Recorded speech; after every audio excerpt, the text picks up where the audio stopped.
Was youthful, with the world at her fingertips. She was one of those ones that people just draw to. Loved people, caring, sharing, would give her very last anyone. She was quite a girl. He was the easygoing star of the football team, who swept her off her feet. This always was Mondre, oh Mondre. Together, their chemistry could light up a stadium. That attraction lasted from middle school to high school to after graduation. It was always them. I've never seen her so attracted to anyone else. But just as their relationship made the transition from puppy love to full-blown romance, a mysterious disappearance rocked their world. A lot of people in the neighborhood were concerned. I was praying to God to help me. The search for the truth will expose a secret so powerful and so heartbreaking, it will leave one family desperate for justice. It was like something you see in a drama movie. You don't expect for these things to happen to you or to happen in your family.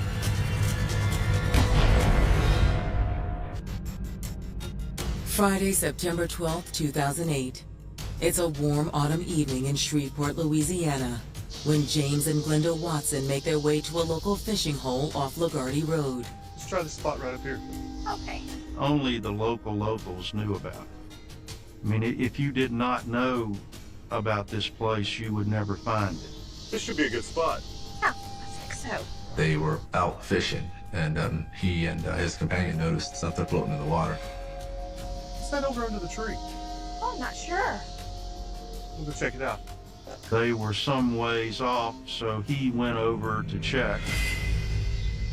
That looks like a body. They realized that it's a body. The water had been snake infested, the body was ravaged and bloated, and in fact, skin was starting to come off the body. They immediately leave the area and call the police.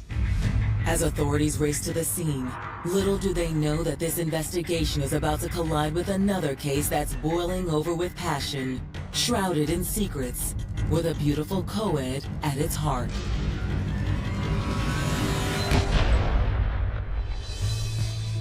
Born January 22nd, 1990, Tavia Sills was beloved by friends and family alike.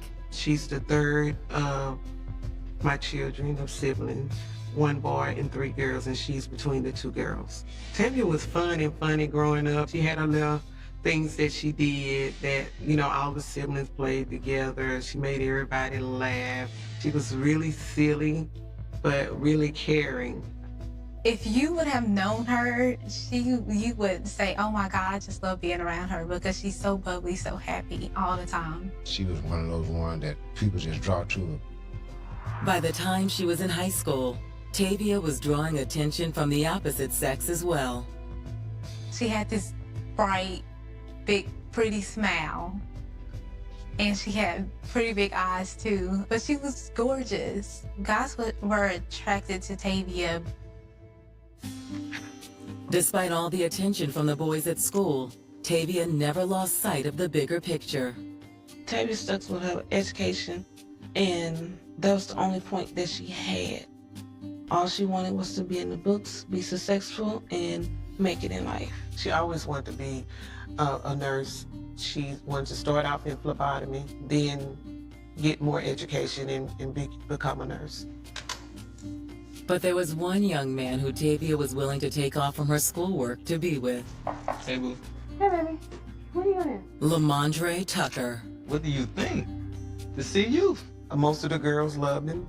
Baby, I told you I needed to study all day. Mondre was a handsome boy. He was. He had long hair, tall. This always was Mondre, oh Mondre will do this, or Mondre wanted to do that. A star athlete on the football field, Lamondre had been smitten with Tavia since middle school. They started dating in the 8th grade. He would come to her birthday parties, you know, and they would talk and everything. By their senior year in high school, the pair's friendship had morphed into a full-fledged romance. No, my mama catch us, we're in trouble, right? I was not thinking about you. I think what drew Tavia to Lamondre was that he was in school, playing football, star football player, just goofy like her, just a nice personality like her. She liked horses, and he rode horses with a trail ride club. Just personality, I believe, drew her close to him.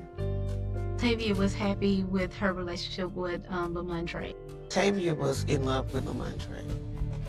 It wasn't just love, she was actually in love with him. She really cared about it. So, after high school, you think we'll be together forever? Of course. By the spring of 2008, with graduation looming, life had never looked better for the young couple. Tavia had been accepted to Southern University, while Lamondre was fielding offers from major college football programs. He had discussed college scholarships with a number of schools. But that summer after graduation, Tavia made a confession to her close friend, Sharon Green. See what's going on. Okay, I gotta say something. She was like, you can't tell anybody, but I think I might be pregnant. You're pregnant. Okay. She said that Mondre was the father. You're serious? I was like, oh my God, I can't believe this. I'm trying to go to school. Yeah. I can't go to class with a baby. You can do it. So she took a pregnancy test and she was pregnant. And at that point, she told her family and decided to keep the baby. I was kind of shocked when I found out that Tavia was intimate at all. I didn't think Tavia was doing anything like that. But, you know, considering she's a teenager, you know, that's what teenagers do. I told her, don't worry about it. Just do what you need to do and, you know, we'll take care of the baby. I was excited for her when she got pregnant. I honestly was. I was like, you know, I have a new niece or nephew by my baby sister. All right, y'all. Cousins, come on. As for Lamondre, he seemed thrilled at the prospect of being a father. He said, it's my baby. I'll do what I can to take care of it. He was excited. He actually told my mom and myself that the baby in the ultrasound actually looked like him. He gonna play basketball. Oh, Cause I already did football, so we already got that discovered. With Lamondre standing by Tavia's side, the couple's future still seemed as bright as ever. Even with pregnancy, the couple kept working towards their goals. Tavia was preparing to enroll in Southern University, and Lamondre was working hard to boost his GPA to better his chances of getting into a school with great academics and great football. But little did anyone know that in just 2 short months, a shocking disappearance would rip apart their lives. A mystery that would propel a family on a frantic search for the truth and leave a community desperate for answers. We didn't know whether something had happened or she was lost somewhere. We didn't know.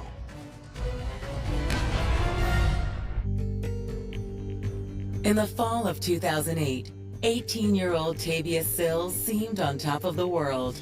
Smart, beautiful, and deeply ambitious, Tavia was well on her way to fulfilling her lifelong dream of becoming a nurse. Tavia always wanted to help others throughout her life, and that's basically what she did. She stayed in her books. When she graduated, she went on to Southern University. She did her very best. Even when she got into college, she was determined to make the grade and do what she had to do. And the fact that she was 5 months pregnant didn't slow Tavia down one bit. She finished school, she's in college now. Tavia's gonna have a baby. Perfect.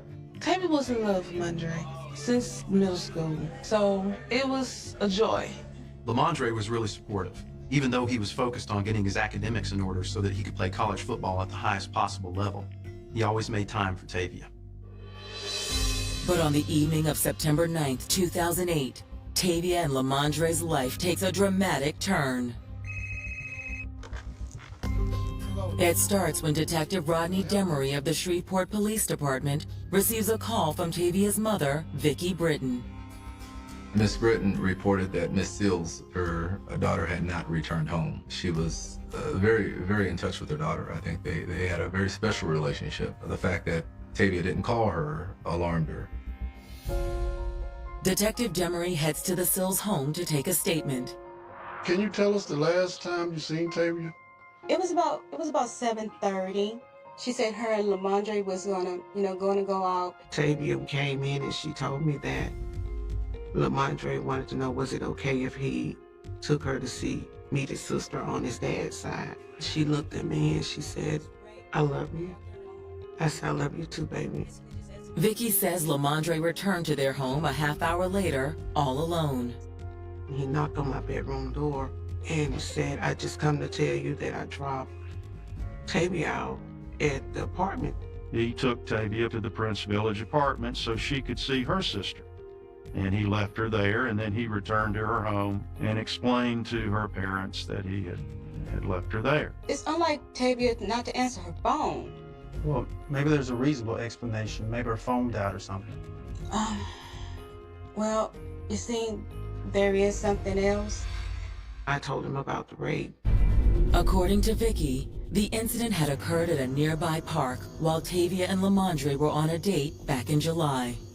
Tavia and Lamondre went riding, and they parked at the David Raines Park. Two guys came to the car, put guns to their head. Whoa! Oh my God! Shut the hell up! We're dead. They blindfolded my sister and made Lamondre drive. And they drove her past the train station that's right up the road from the park. And once they got down there, they took her out the car, still blindfolded. She was scared for her life. She didn't know what to do, and she said she automatically started praying. And then she started to hear Mondre scream, and she thought they had to be hitting him. He said, I'm pregnant. Please, you don't want to do this. Please. They threw her on the ground, they stomped on her, they raped her. This terrible event went on for a while, but before the attackers fled the scene, they delivered a threat to Lamondre and Tavia. Don't tell anybody, or I'll kill you and your family.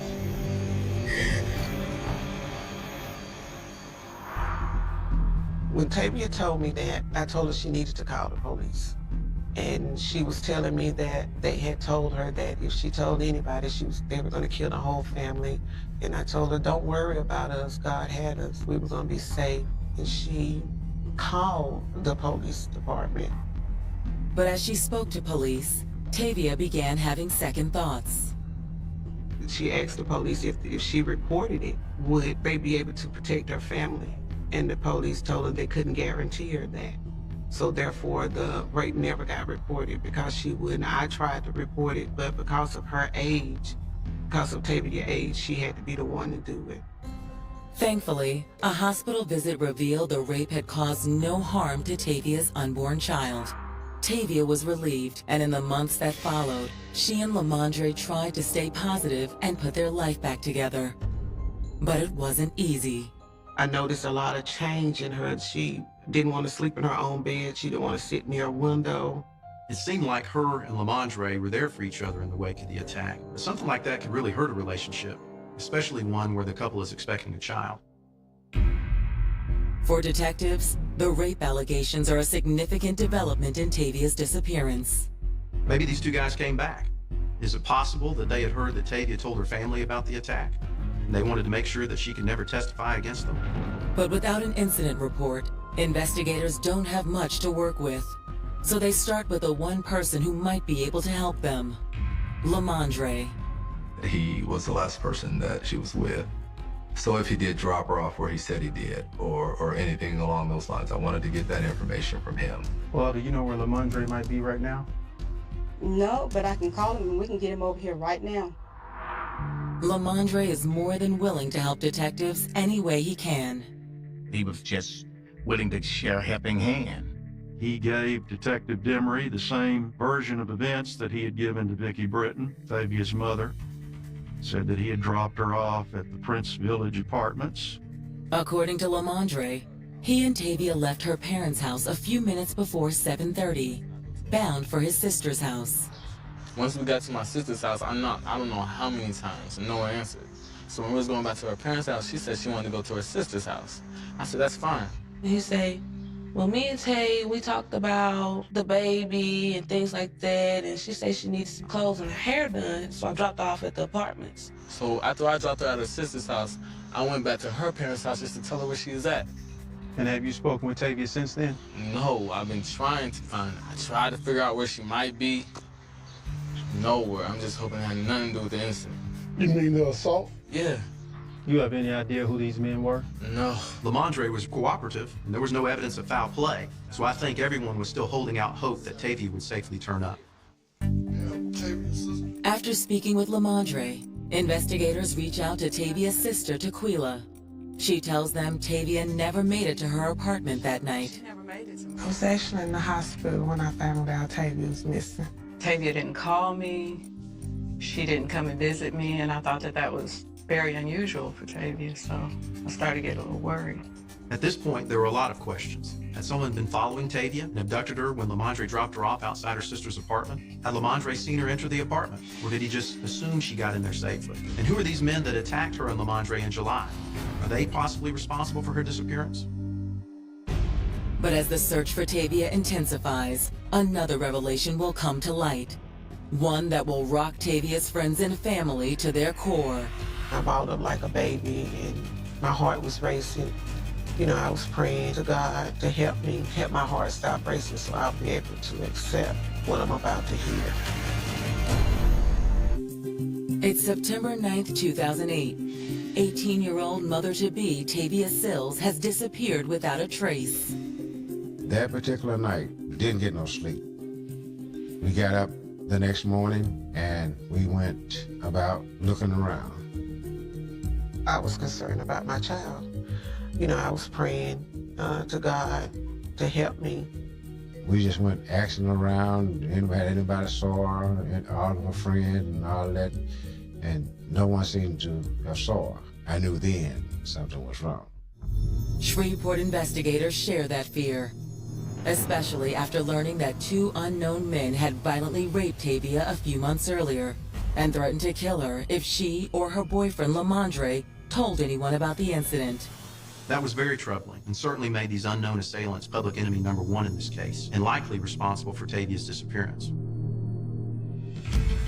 Knowing that Tavia is 5 months pregnant and is possibly the target of a murder plot, detectives waive the mandatory 24-hour grace period.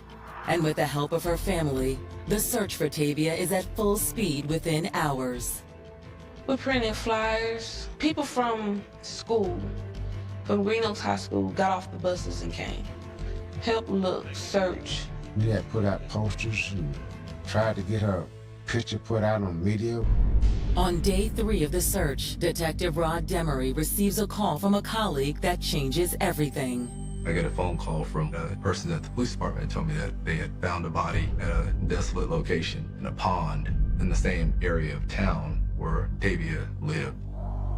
There was an older couple who were out fishing this particular day, and the man noticed what he observed on the surface of the pond to be a body. As Detective Demery races to the scene, he gets a sinking feeling in the pit of his stomach. I kind of suspect that it was going to have a very bad ending. But after the corpse is pulled from the pond, it's clear a quick identification won't be easy. It's pretty far decomposed. Can't tell if it's male or female. You know, as the body starts to decompose under the water, it's kind of rapid. So it was very, very difficult to determine whether or not it was a male, female, or even the race. Can we determine what was the cause of death? We're guessing this person's been shot. We got a casing and a piece of gum. There was no way to tell what the initial wounds were until the body was actually brought out and examined. We knew she had on some blue jeans and some sneakers. I instructed the crime scene folks on what areas I wanted to pay particular attention to. We retrieved some chewing gum to try to grab some DNA. Then it takes several weeks. While awaiting the results of the examination, Detective Demery pays Tavia's family another visit. There was no certainty that it was Miss Sills at that point, but it was suspected. And I went to her house. And that's when he told me that they had found a body in the pond. And that they had every reason to believe that it was Tavia. What was she wearing? What we saw so far, she had on jeans, blue shoes, and a brown hoodie. No. It was her. Oh my God, no.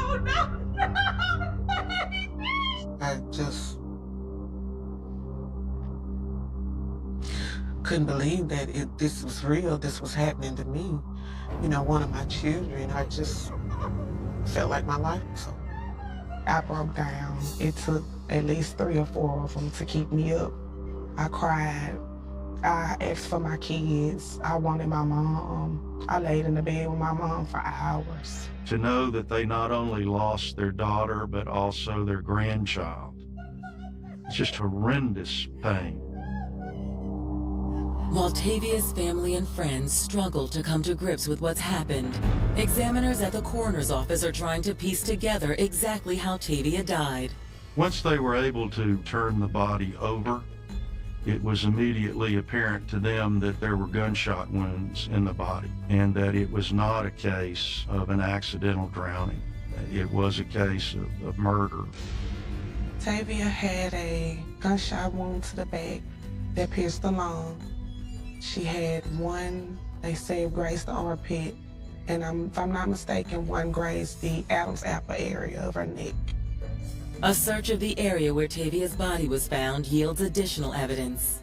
They found 3 .40 caliber shell casings, but no gun. This looks like an execution, and starting to look more and more like the 2 men who assaulted Lamondre and Tavia back in July carried out her murder. But how do you find these men when you have no idea who they are or what they look like?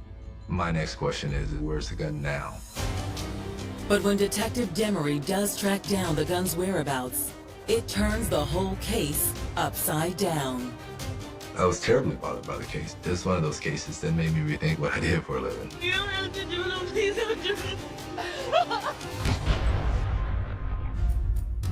On September 12, 2008, the search for missing 18-year-old Tavia Sills came to a heartbreaking end when her pregnant body was found floating in a pond a few miles from her home in Shreveport, Louisiana.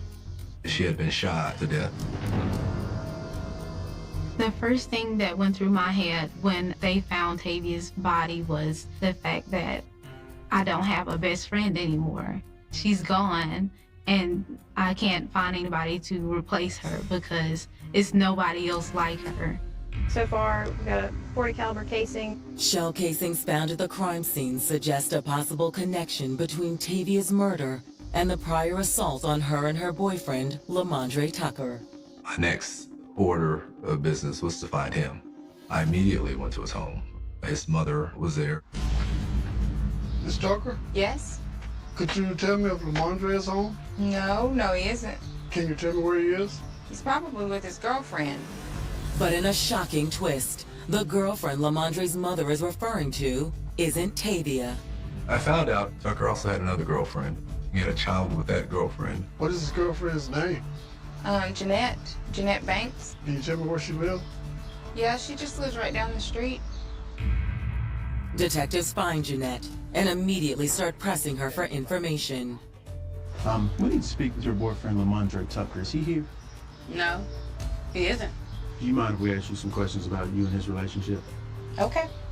To start, how long you two been together?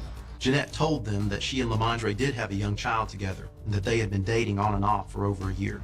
Well, the reason we're here today is a young lady was found murdered, and we think she was involved with Lamondre.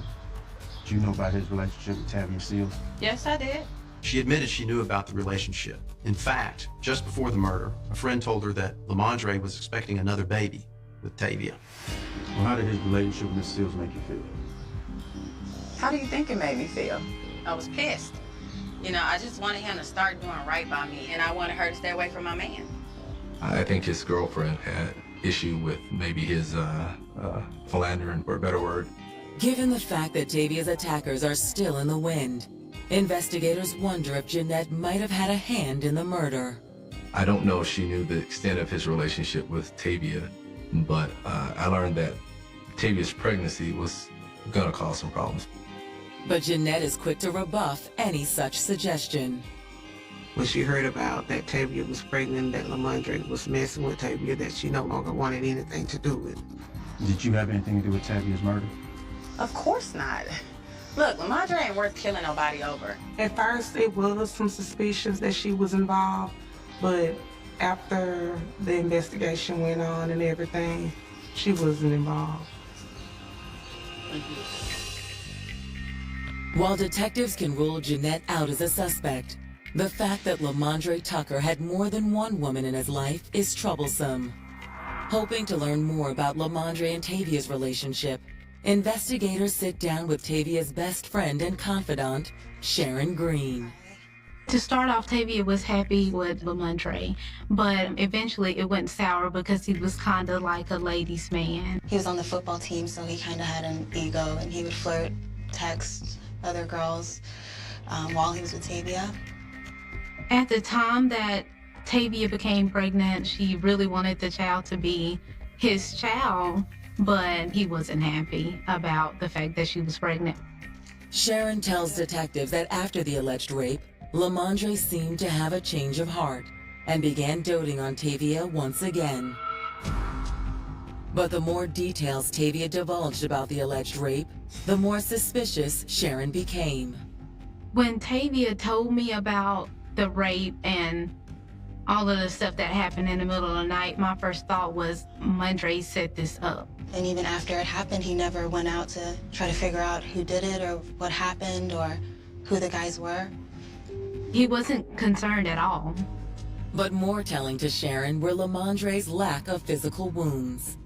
She says that she could hear someone was hitting Lamondre with a gun. I actually told her, I believe he had you set up because if he's getting with a gun, he's gonna bruise. Some bruises gonna show. If you was being beat with a gun or anything, punches or anything, you're too bright to not have not one scratch or bruise. Could Lamondre really have set up such an elaborate ruse in an attempt to force Tavia to have a miscarriage? Detectives are skeptical, but Sharon doesn't waver. Absolutely. I honestly believe that the motive was to get rid of the child. Not to kill her, but to get rid of the child. But before detectives can confirm Sharon Green's assumptions, another shocking piece of evidence will surface. One that proves just how deep one woman's love for her man was, and how far someone would go to silence her forever. She was in a pond with bullet holes in her, and there's snakes swimming around her. This guy's firing more shots at her, and she's thinking about him getting in trouble. It's just amazing. Following the shooting death of 18-year-old Tavia Sills, police in Shreveport, Louisiana found themselves swimming in a sea of potential suspects. But Tavia's best friend, Sharon Green, has just told police that Tavia's murder and her brutal rape 2 months earlier may well have been orchestrated by the father of Tavia's unborn child, high school sweetheart Lamondre Tucker. Her friend Sharon Green came and told the police that the whole thing about the rape was because she was pregnant at the time. That was Lamondre's thing that he set up to try to make her lose the baby. But could Lamondre, who'd carried a torch for Tavia for years, really be behind such a terrible crime? On the surface, it seemed impossible. This was someone she loved and trusted. They had known each other their whole lives. Their families knew each other. But at the same time, if he was capable of possibly staging a rape, what's to say he couldn't orchestrate a murder? Either way, investigators know they need to find Lamondre and talk to him again. Within hours, they track him down. He was at his aunt's house, which was in another neighborhood, and I immediately went to that neighborhood and gathered up Mr. Tucker and brought him in for questioning. But if Lamondre thinks he's in trouble, he sure doesn't act like it. He had this bravado that I don't have anything to be concerned about. Well, we're not going to beat around the bush, Lamondre, because we know about the rape, we know about the other girlfriend, and we know you probably weren't too happy about being a father again. So tell us the truth. I told y'all, man. I didn't know nothing about the death or the rape. I listened to a story, just to let him get it out, I guess. I just didn't buy anything that he said. And why should we believe that? Why wouldn't you believe it? Following Lamondre's interrogation, investigators decide to hold him overnight. During the next few hours, they work feverishly to build their case against him. After I became involved, I realized that Tucker had told the police earlier on that he had dropped her off at an apartment complex. And then I did find out that there was video surveillance at that apartment complex. It confirmed, in fact, that Tavia had never been there that night. That morning, Detective Dimery brings Lamondre in for another round of questioning. I told him that we had recovered the video surveillance from that apartment complex, and he didn't drop her off. You're not on the footage. Taylor's not on the footage either. You kidding, right? No, we're serious. So where'd you take her that night? Because it wasn't to her sister's apartment for sure. It's then that Lamondre makes a startling confession. He admits that on September 9th, he and Tavia went fishing at the same pond where they found Tavia's body, and they weren't alone.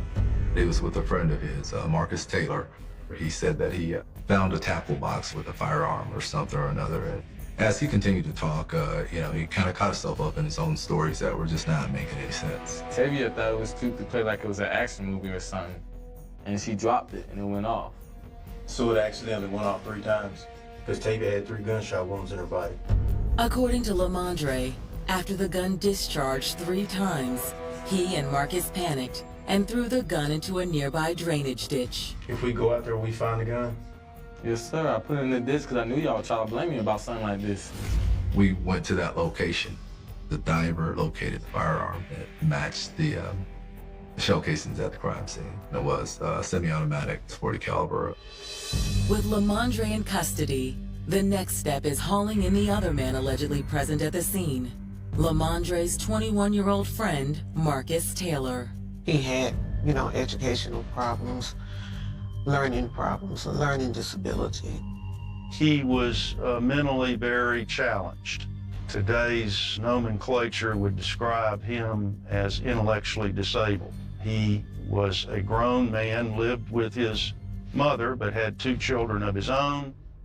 Marcus, you want to tell us about a fishing trip you and Lamondre took? When investigators sit down with Marcus on September 18, 2008, at first he's reluctant to talk. Fishing trip down to the pond with you, Lamondre, and Tavia. Taylor had no idea that Tucker had told me everything. He was very reluctant. He was very guarded, denying everything, absolutely admitting to nothing. At that point, Marcus Taylor found out that we knew everything. We know about the tackle box. We know about the gun. Okay. I'll tell you everything. Taylor actually went to the crime scene with me and showed me where everything took place. At the crime scene, Marcus Taylor's story differs remarkably from Lamondre's version of events. Marcus says that it was no accident that they found a gun that evening. Tucker had solicited Taylor's help in this, and indeed it was Taylor's gun. Taylor also accompanied Tucker and Tavia to the pond, ostensibly to convince her or to lure her there under the guise that they were going to go fishing. Taylor said he began to pretend as if though he was fishing. Marcus, how do I do this? You just pull the little fish thing down and throw it out there. He said he looked over to his left and he saw that Lamondre had the gun pointed at Tavia. Lamondre, can you help me? He said Lamondre fired a shot and fired another shot. At some point, Miss Seals was on the ground. They had doused her with lighter fluid and was trying to set her on fire. They threw the accelerant on her body. And Taylor told me that she jumped in the water at that point. She was conscious. She had to be in pain. She had to be frightened to death. And the water was literally a snake pit. This area is hazardous and known for being snake infested. At this time of year, it would have been swarming. Marcus says he heard Tavia begging Lamondre to spare her life. No, please don't do that. No, you don't have to do this. I promise I won't. Tavia was in the water and she was saying, Lamondre, leave. I won't tell anybody what you did. I love you. At some point, Taylor got scared. He said that he just took off running. He said when he got halfway down the pathway, he heard another gunshot or another couple of gunshots. She was in a pond with bullet holes in her. They had tried to burn her, and there's snakes swimming around her. This guy's firing more shots at her, and she's thinking about him getting in trouble. It's just amazing. Based on Marcus Taylor's statement, investigators believe that Tavia bled to death in the snake-infested water just moments after Marcus and Lamondre fled the scene. Marcus, we really do appreciate you coming here and telling us the truth. Marcus Taylor's statement gives investigators everything they need to hear to charge both him and Lamondre Tucker with Tavia's murder. I couldn't believe it. I could not believe that Lamondre had actually taken Tavia's life. He just didn't come off like that type of person. He really didn't. It was just a total shock. It really was. I think he's insane to think that he can actually do this to a person. Who would do that to a human being? But as this case heads to trial, prosecutors may have one last hurdle to jump over. It seems Lamondre could walk on a technicality. One of the things that I worried about most in this case is that he did not understand the legal rights that led to his own confession. March 20th, 2011, Lamondre Tucker, the man prosecutors say masterminded the murder of his pregnant 18-year-old girlfriend Tavia Sills, is escorted into a Shreveport, Louisiana courtroom to stand trial. I just couldn't believe he had did something to her. I couldn't believe that Lamondre actually killed my daughter. This was Tavia, my child, my middle girl. In their opening statements, prosecutors argue that ending Tavia's pregnancy was at the heart of Lamondre's murder motive. The motive here is that Tucker had another relationship with another woman by whom he had a child. And that was the relationship that he believed to be the more serious one for him. That is the relationship that he did not want disturbed. And so when Tavia became pregnant, Tucker became obsessed with removing that child and Tavia from the scene because that would interfere with his other relationship. According to prosecutors, Lamondre put this deadly plan into motion on the early evening of September 9th, 2008. He tells his friend Marcus Taylor to bring a gun, lighter fluid, and matches, and they go to Tavia's house to pick her up. Eventually, they all drive to the pond under the guise that they're all going fishing. It was their intent to burn her up and therefore destroy any evidence of her body. He shot her 3 times. The fatal bullet hit her right lung and filled up and killed her. Then after that, Lamondre returned to the Brittons' home. He lied right to their faces and told them that he had dropped off Tavia at her sister's, knowing full well that she was never going to come home. Defense attorneys counter by asserting that police did not adhere to due process when eliciting confessions from Lamondre and his accomplice, Marcus Taylor. The emphasis was on the fact that he was very young and that he did not understand the legal rights that Detective Demery gave him, and therefore his confessions were coerced.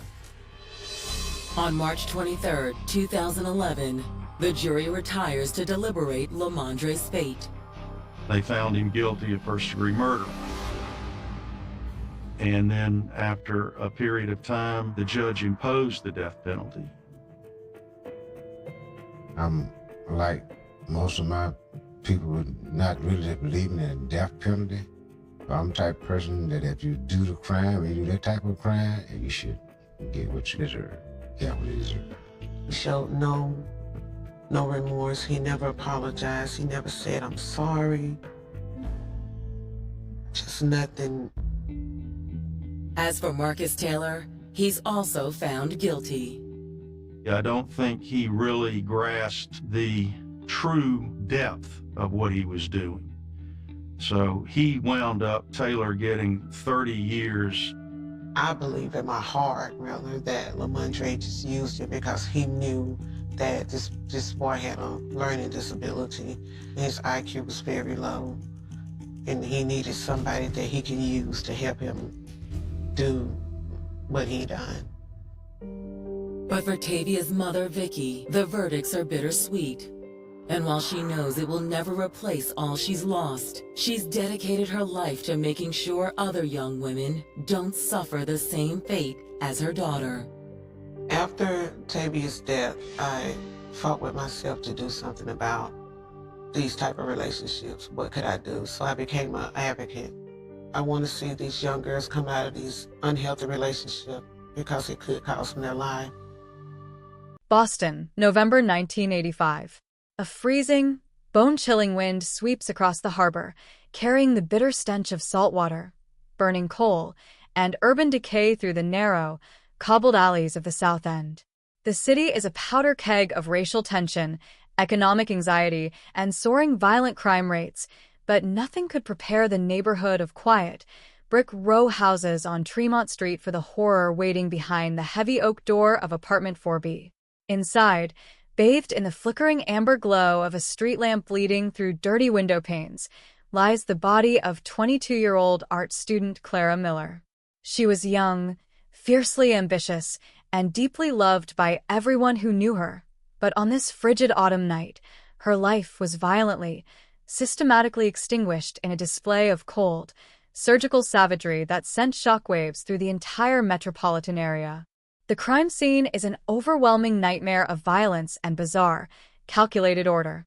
Clara sits slouched against the base of her living room wall, her hands bound behind her back with standard-grade industrial nylon zip ties, her eyes fixed in a blank, terrifying stare toward the ceiling. There are no signs of forced entry. The deadbolt was unlocked from the inside, the brass chain hanging limp, suggesting with chilling clarity that Clara knew her killer, or worse, that she unhesitatingly opened her door to someone who wore an absolute symbol of authority. On the glass coffee table sits a half-empty mug of tea, still faintly lukewarm when the first emergency call was placed, alongside a freshly opened pack of cigarettes with 2 missing. Nothing of monetary value was taken. Clara's gold watch remains strapped to her slender wrist. Her leather wallet sits undisturbed in her purse on the kitchen counter containing over $200 in cash, and her expensive oil paintings remain untouched on their easels. This was not a robbery gone wrong. This was a targeted, cold-blooded execution performed by someone who moved through the physical space with absolute, terrifying confidence. When the sirens begin their high-pitched, echoing wail through the narrow Boston streets at 11:42 p.m., the neighborhood erupts into chaos. Flashing red and blue lights paint the historic red brick facades in rhythmic, blood-colored pulses. Dozens of curious, frightened residents spill out onto the sidewalks, shivering in their heavy coats, whispering in hushed, terrified tones as yellow crime scene tape is stretched across the front stoop. Stepping through that yellow barrier, heavy leather boots crunching on the frost-dusted pavement, is the elite homicide response team from the Boston Police Department's Area D precinct. Among the first officers to cross the threshold, badge polished to a brilliant mirror shine, leading the initial perimeter control with calm, authoritative efficiency, is 34-year-old Patrol Sergeant Thomas "Tommy" Bennett, a highly decorated combat veteran of the Vietnam War and a rising star within the department, praised by his superiors as the very blueprint of a dedicated, selfless public servant. Sergeant Bennett takes command of the exterior scene with practiced, reassuring composure.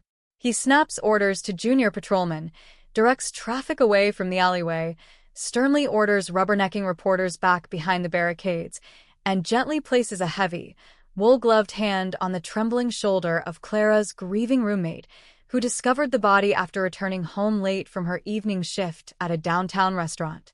Bennett's voice is low, deep, and steadying, a gravelly baritone that exudes protection, discipline, and ironclad legal authority. To the traumatized neighborhood and the gathered press corps, Bennett is the embodiment of Boston's finest, a brave man in blue standing between civilized society and the terrifying monsters lurking in the dark. But beneath the flashing emergency lights and the crisp uniform, an unspeakable, mind-bending deception is taking root, one that will bury the truth in the dark vaults of institutional silence for nearly 4 decades. Inside the apartment, lead homicide detectives work under the blinding glare of portable halogen lamps, dusting for fingerprints, taking flash photographs, and meticulously documenting every square inch of the blood-stained hardwood floor. The air is thick with a copper smell of fresh blood, metallic chemical powders, and the stale tobacco smoke from officers lighting cigarettes to deaden the stench.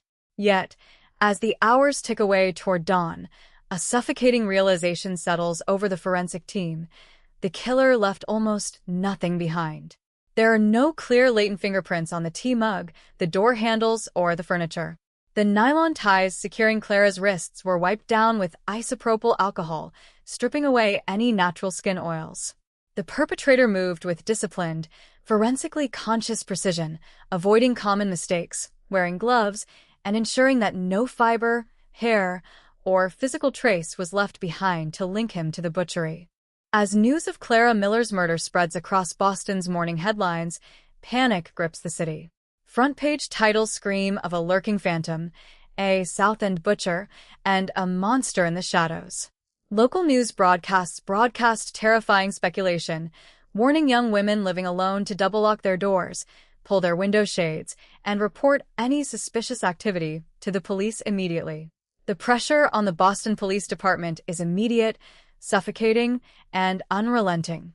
City Hall demands answers. The police commissioner promises swift, uncompromising justice, and an elite task force is assembled at the Area D precinct to work the case around the clock, sifting through hundreds of tips flooding into the emergency switchboards. At the center of that task force, working tirelessly alongside senior investigators, is Sergeant Thomas Bennett. He volunteers for extra shifts, manually logging evidence forms, organizing witness canvas reports, and escorting Clara's weeping parents through the dark corridors of the station house. He attends her memorial service in full dress uniform, standing at stiff attention in the cold November rain, his white-gloved hands folded respectfully as the casket is lowered into the frozen earth. To the Miller family, Bennett becomes an anchor of hope, a compassionate protector who swears on his badge that he will not rest until the monster responsible for taking their daughter is hunted down, shackled, and brought before the bar of justice. Yet, behind closed doors inside the precinct's makeshift task force room, the investigation begins a slow, agonizing slide toward a complete wall of silence. Every promising lead vanishes into thin air. A suspicious blue sedan spotted near Tremont Street at the estimated time of the murder belongs to a local delivery driver with an ironclad, verified alibi. A known sex offender residing 3 blocks away is brought in for intense, nonstop interrogation, but microscopic analysis of his clothing yields zero physical connection to the crime scene. Witnesses give conflicting descriptions of a tall man in a dark jacket seen walking away from the building, but in a city of nearly 600,000 people shivering through a cold New England winter, a dark jacket is meaningless. Weeks turn into agonizing months, and the fiery urgency that defined the early days of the investigation slowly turns into an icy, suffocating stagnation. Evidence boxes containing Clara's blood-stained clothes, the wiped zip ties, and the crime scene photographs are taped shut, labeled with File 85, B. 1094, and carried down into the dim, humid subbasement of the municipal courthouse, a vast, forgotten labyrinth of high-density steel shelves where Boston's unresolved nightmares go to die. The public terror fades from the front pages, replaced by new headlines, new political scandals, and new violent crimes demanding the department's shrinking resources. For 37 long years, File 85, B. 1094 remains a dead-end cold case, a silent ghost lingering in the background of Boston's turbulent history. Generations of homicide detectives inherit the yellowed case folder, flip through the black-and-white crime scene photos, shake their heads at the complete lack of physical leads, and return the file to the dark shelf.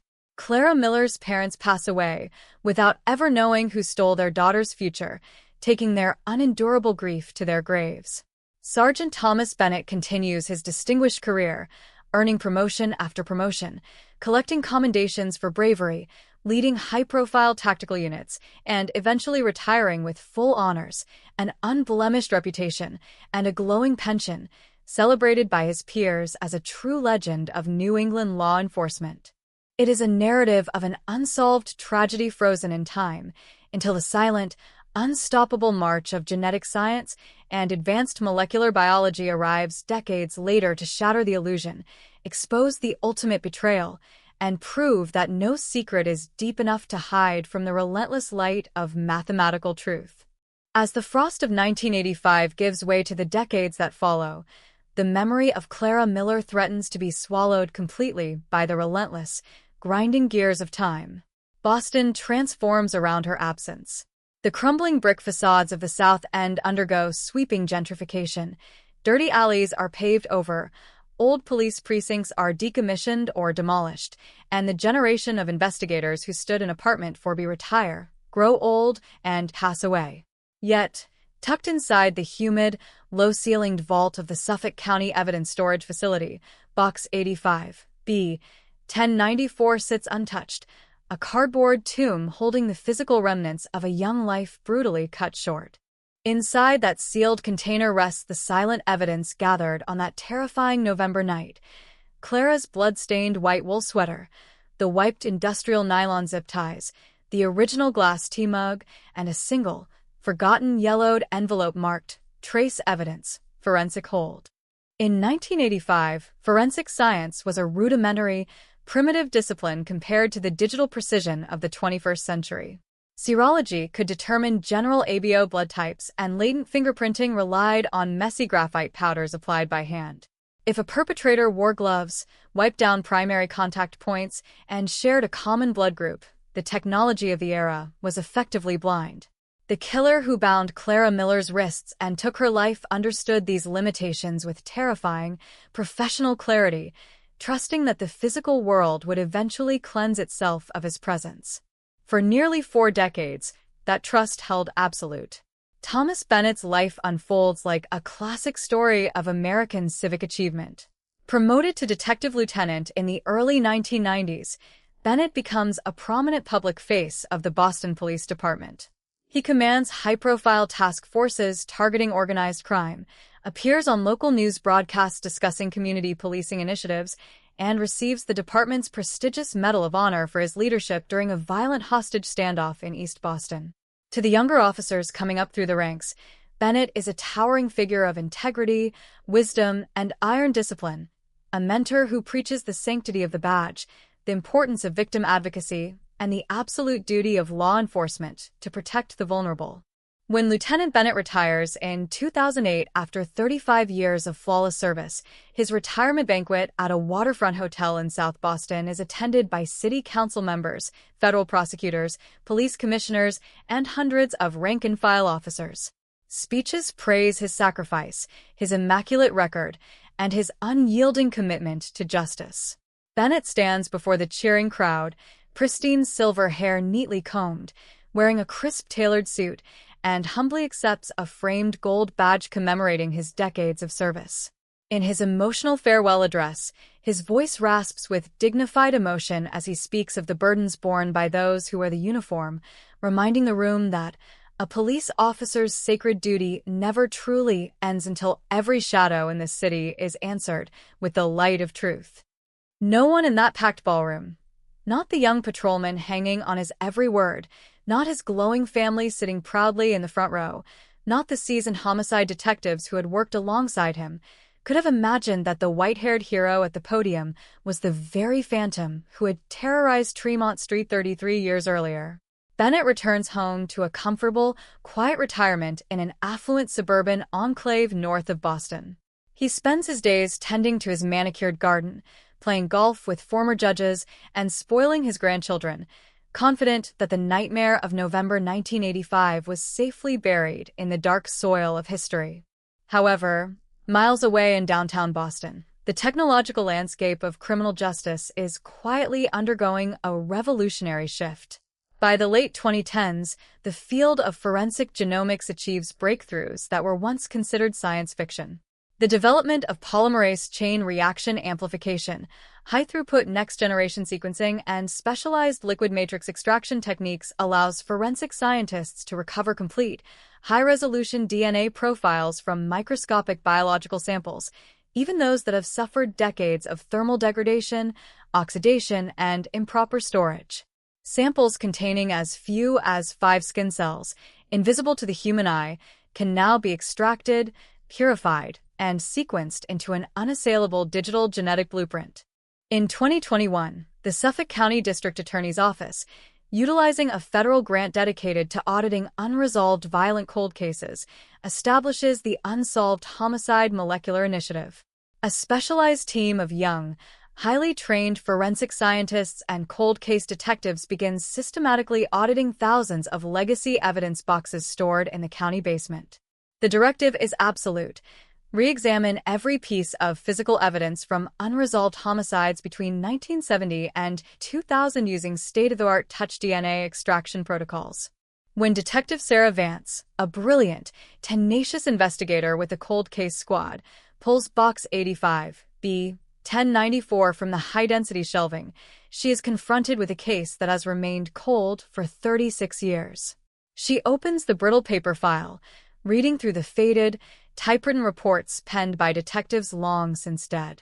She notes the eerie, surgical precision of the crime scene, the lack of forced entry, the absent struggle, the wiped zip ties, and the total lack of latent fingerprints. To Vance, these details do not suggest an opportunistic street predator.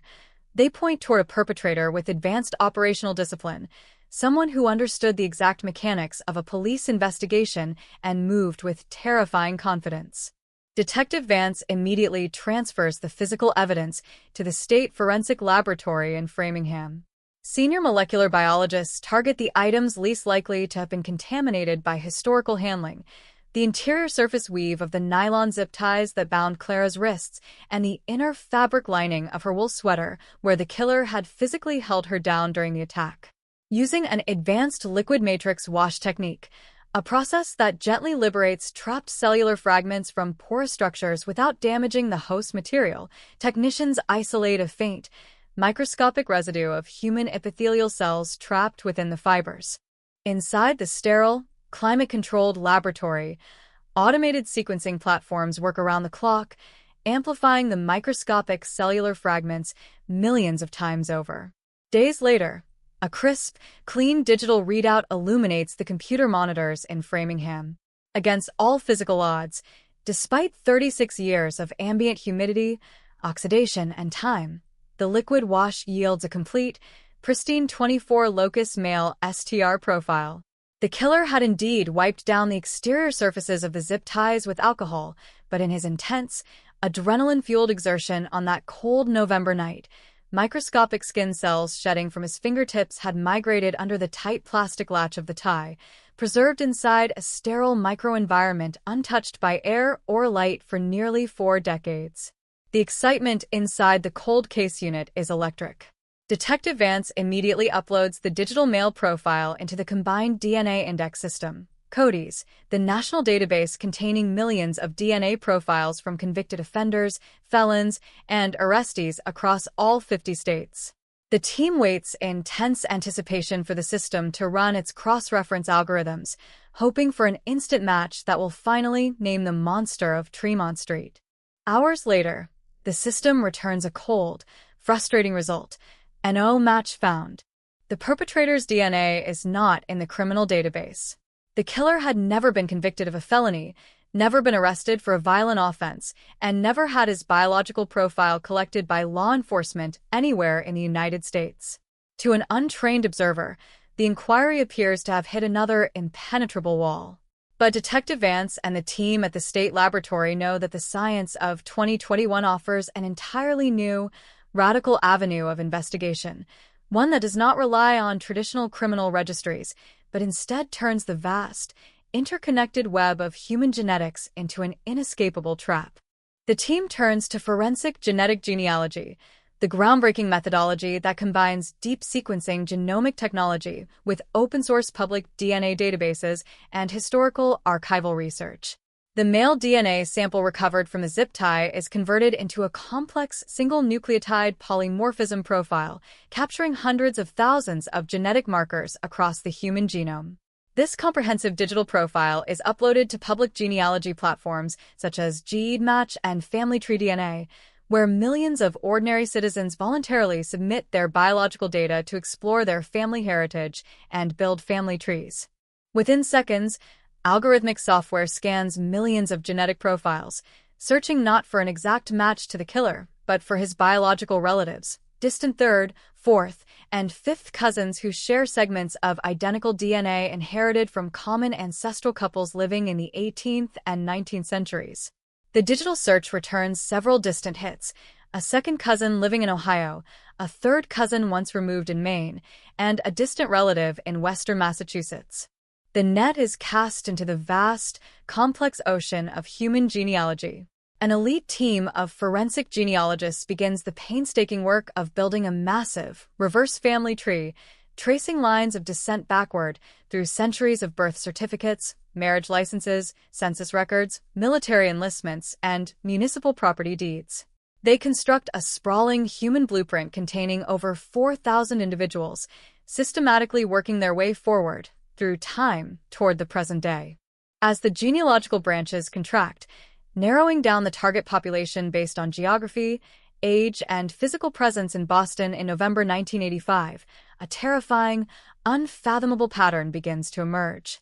The mathematical web narrows to a single ancestral lineage, a family with deep roots in eastern Massachusetts. And sitting directly at the intersection of every biological branch, matching the exact age, gender, and geographic footprint of the Tremont Street killer, is a name that causes the lead investigators to freeze in absolute, horror-stricken disbelief. Thomas "Tommy" Bennett, the decorated officer, the Medal of Honor recipient, the former detective lieutenant who had stood on the front stoop of apartment 4B on the night of the murder, directed the exterior perimeter, comforted the victim's roommate, and carried Clara Miller's coffin into the frozen earth. The monster was not a phantom lurking in the shadows of the city. He was the man wearing the badge. The revelation sends an icy shockwave through the inner sanctum of the Suffolk County District Attorney's office. For 48 hours, an eerie, suffocating silence grips the small, high-security briefing room on the 9th floor of the Municipal Court building. Detective Sarah Vance, accompanied by senior forensic genealogists and the chief of the Homicide Division, sits before a massive whiteboard covered in detailed family trees, census records, and red yarn connecting distant ancestral lines directly to the photograph of retired Detective Lieutenant Thomas Bennett. The room is thick with disbelief, anxiety, and a profound, sickening sense of institutional betrayal.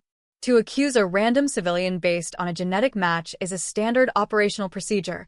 To target a decorated legend of the Boston Police Department, a man who spent 35 years embedded in the highest echelons of local law enforcement, is a legal, political, and moral landmine capable of detonating the public's trust in the entire justice system. The district attorney personally reviews the genealogical data 3 separate times, questioning the forensic team on every mathematical probability, every centimorgan calculation, and every possible vector of environmental contamination. The conclusion is mathematically undeniable. The statistical probability that the touch DNA extracted from the interior latch of the zip tie binding Clara Miller's wrists belongs to anyone other than Thomas Bennett or an identical twin brother is less than 1 in 1 billion. And Bennett has no twin. Yet, in the eyes of the law, a genealogical match is merely an investigative lead, an indicator guiding investigators where to look. To secure an indictment, draft an arrest warrant, and withstand the ferocious legal challenge of a high-powered defense team, law enforcement requires a direct, pristine 1-to-1 reference DNA sample collected directly from Bennett's body, without alerting him that he is under active surveillance for a cold-blooded murder committed nearly 4 decades earlier. If Bennett receives even the slightest whisper that the cold case squad has focused on his past, the risks are catastrophic. As a former high-ranking command officer trained in advanced surveillance, forensic evidence countermeasures, and tactical operations, Bennett possesses the technical knowledge to flee the country, destroy potential physical evidence preserved in his home, or take drastic, violent action to avoid dying in a maximum security prison. The operation must be executed with absolute, ghost-like secrecy. The district attorney issues an immediate, non-negotiable gag order across all participating agencies. No records are entered into the Central Police Database, no radio communications are permitted, and a specialized, elite undercover surveillance unit from the Massachusetts State Police is quietly activated to track Bennett's every move. For 7 long days in the crisp, autumn air of October 2021, undercover state troopers follow the 70-year-old retired lieutenant as he goes about his comfortable suburban routine north of Boston. Bennett lives in an immaculate two-story colonial home surrounded by manicured lawns and vibrant autumn foliage. He appears entirely at peace with the world, a respectable, white-haired patriarch who spends his mornings sipping coffee at a local diner, meeting former colleagues for lunch at a coastal seafood tavern, and taking his young grandchildren to a neighborhood park. Observing him through powerful telephoto lenses from tinted van windows, Detective Vance feels a profound, visceral churning in her stomach. Looking at Bennett's calm, friendly smile as he pushes his granddaughter on a playground swing, it is almost impossible to reconcile the gentle grandfather with the savage predator who stood over Clara Miller on that freezing November night in 1999, listening to her final, suffocating gasps as he bound her hands with nylon ties. The primary objective of the covert surveillance team is simple yet agonizingly difficult: recover an item containing fresh, uncompromised biological material discarded by Bennett in a public space. Under established Fourth Amendment legal doctrine, once an individual voluntarily surrenders possession of an item in a publicly accessible area, such as dropping garbage into a municipal receptacle, the item is legally classified as abandoned property, eliminating the legal requirement for a search warrant. However, Bennett proves to be an exceptionally difficult target. His decades of law enforcement experience seem to operate on an instinctual, subconscious level. He rarely eats in public, carefully wipes down table surfaces with napkins before leaving establishments, and routinely carries his personal trash, disposable coffee cups, food wrappers, and paper napkins, back to his vehicle, disposing of them inside his private garage where law enforcement cannot legally tread. By the fifth day of constant surveillance, tension within the strike team reaches a boiling point. The fear of an accidental leak grows stronger with every passing hour. Then, on an overcast Thursday afternoon, Bennett drives his silver luxury sedan into the parking lot of a local strip mall and enters a high-end coffee shop. An undercover female trooper, dressed in athletic wear, follows him inside, keeping a discreet distance as Bennett orders an espresso and a pastry. She watches with hawk-like intensity as Bennett sits alone at a small wooden table near the front window, sips his hot beverage, and uses a small paper napkin to wipe his lips and fingers. For 15 minutes, the entire operation hangs in a delicate, nerve-wracking balance. When Bennett finishes his coffee, he stands up, folds the used paper napkin, and drops it along with his empty paper cup into a large, open recycling bin situated near the exit door.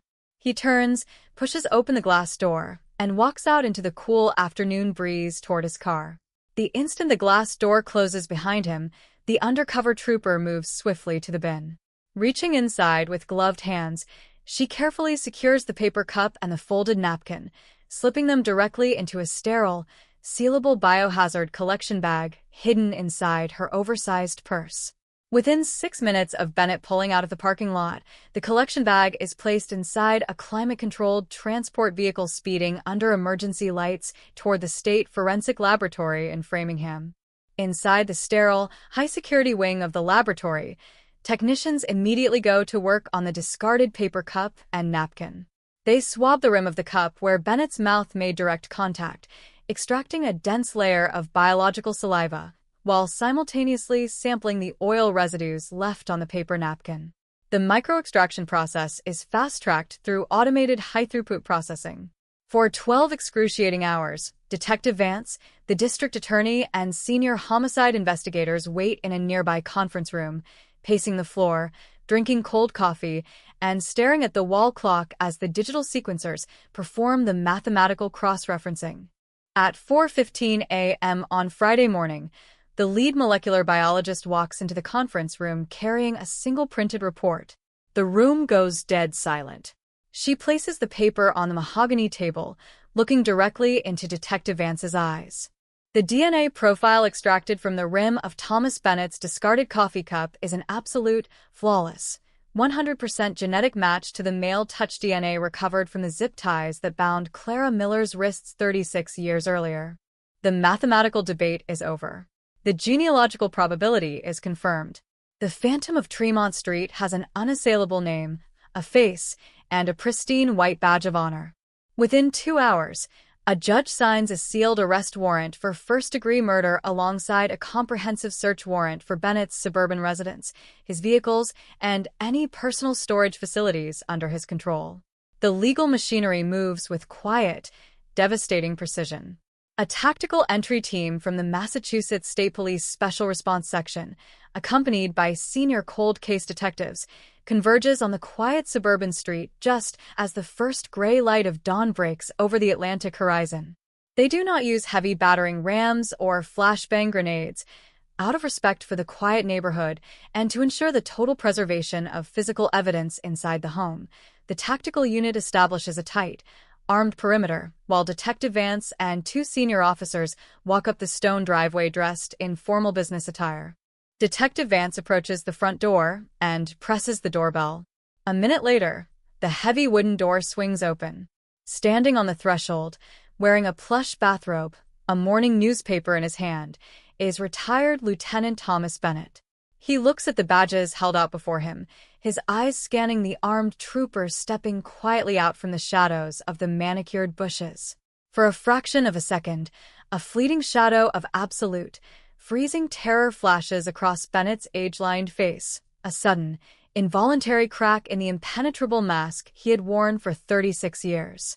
But almost instantly, his decades of professional discipline kick in. The terror vanishes, replaced by a cold, arrogant composure. Thomas Bennett, Detective Vance speaks, her voice firm, clear, and resonant in the quiet morning air. You are under arrest for the murder of Clara Miller on November 14, 1985. You have the right to remain silent. Bennett does not scream, argue, or resist. He does not ask who Clara Miller is.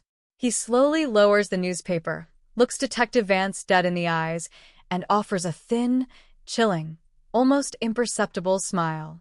You took your time, Detective, he whispers, his voice devoid of any warmth, regret, or human empathy. He turns his back, places his hands behind his waist, and allows the steel handcuffs to snap shut around his wrists, ending 37 years of freedom and initiating the most explosive, devastating institutional trial in the history of New England law enforcement. The news of Thomas Bennett's arrest sends a violent, seismic shockwave through the city of Boston and the broader law enforcement community nationwide. Headlines explode across major news outlets. Decorated BPD lieutenant arrested for 1985 cold case murder. The Phantom was a cop, and 37 years of deceit. The public reaction is a volatile mix of absolute horror, visceral outrage, and profound disbelief. For decades, Bennett had been held up as a paragon of civic duty, a heroic veteran, and an untouchable pillar of the community. Now, the grotesque reality that a man entrusted with protecting the vulnerable had spent nearly 4 decades hiding behind a silver badge and a uniform of authority threatens to tear apart the institutional credibility of the entire criminal justice system.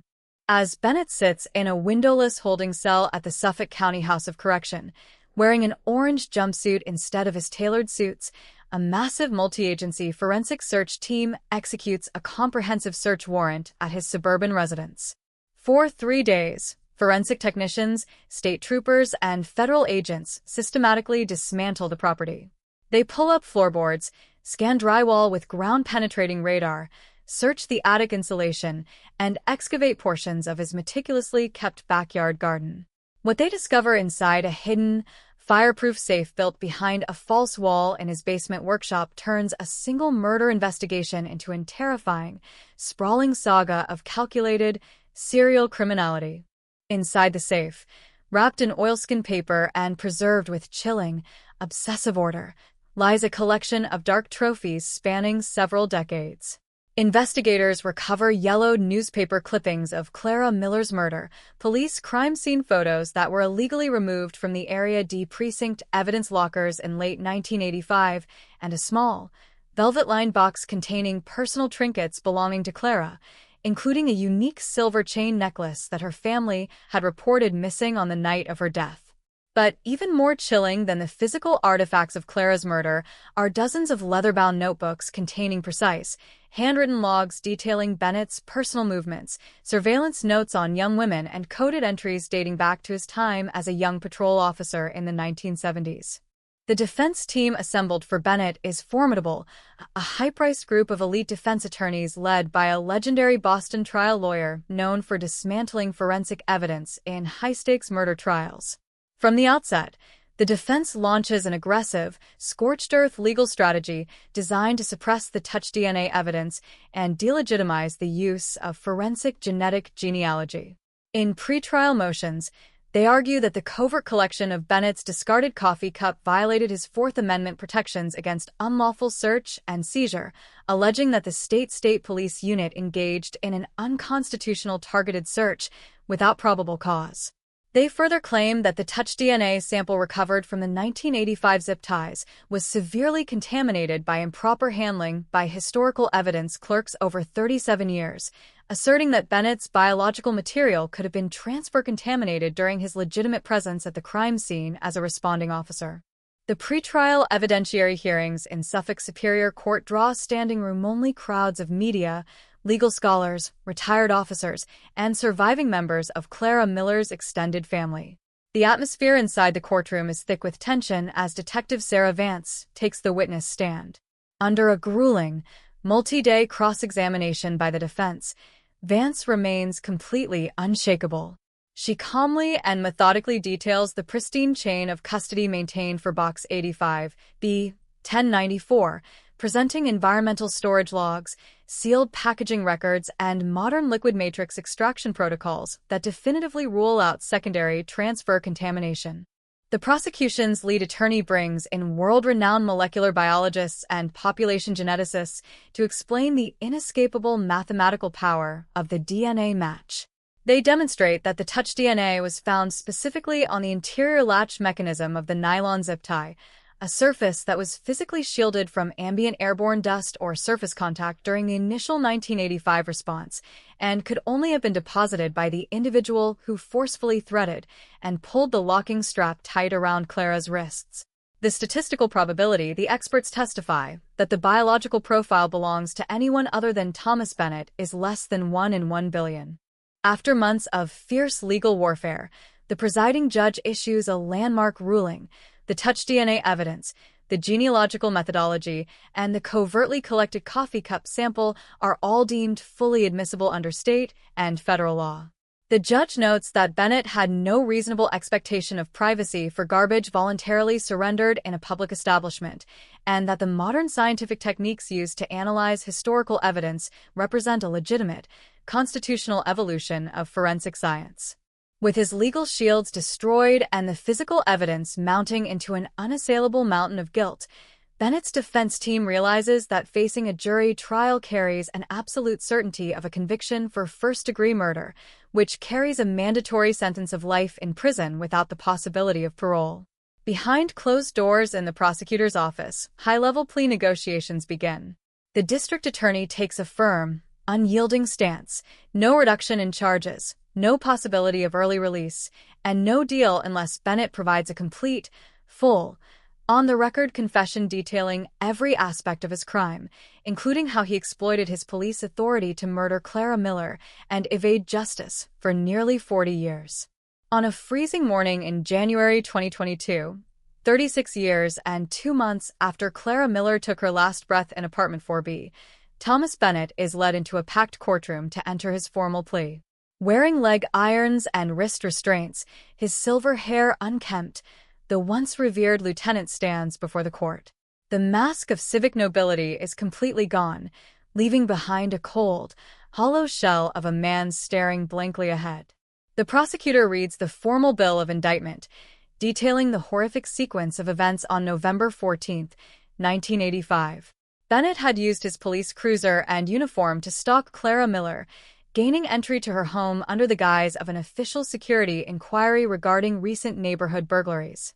Once inside, he used his department-issued gear to bind her, violently assault her, and extinguish her life, before utilizing his knowledge of police procedures to wipe down contact points, stage the scene, and immediately walk outside to join the responding units as a hero leading the perimeter security.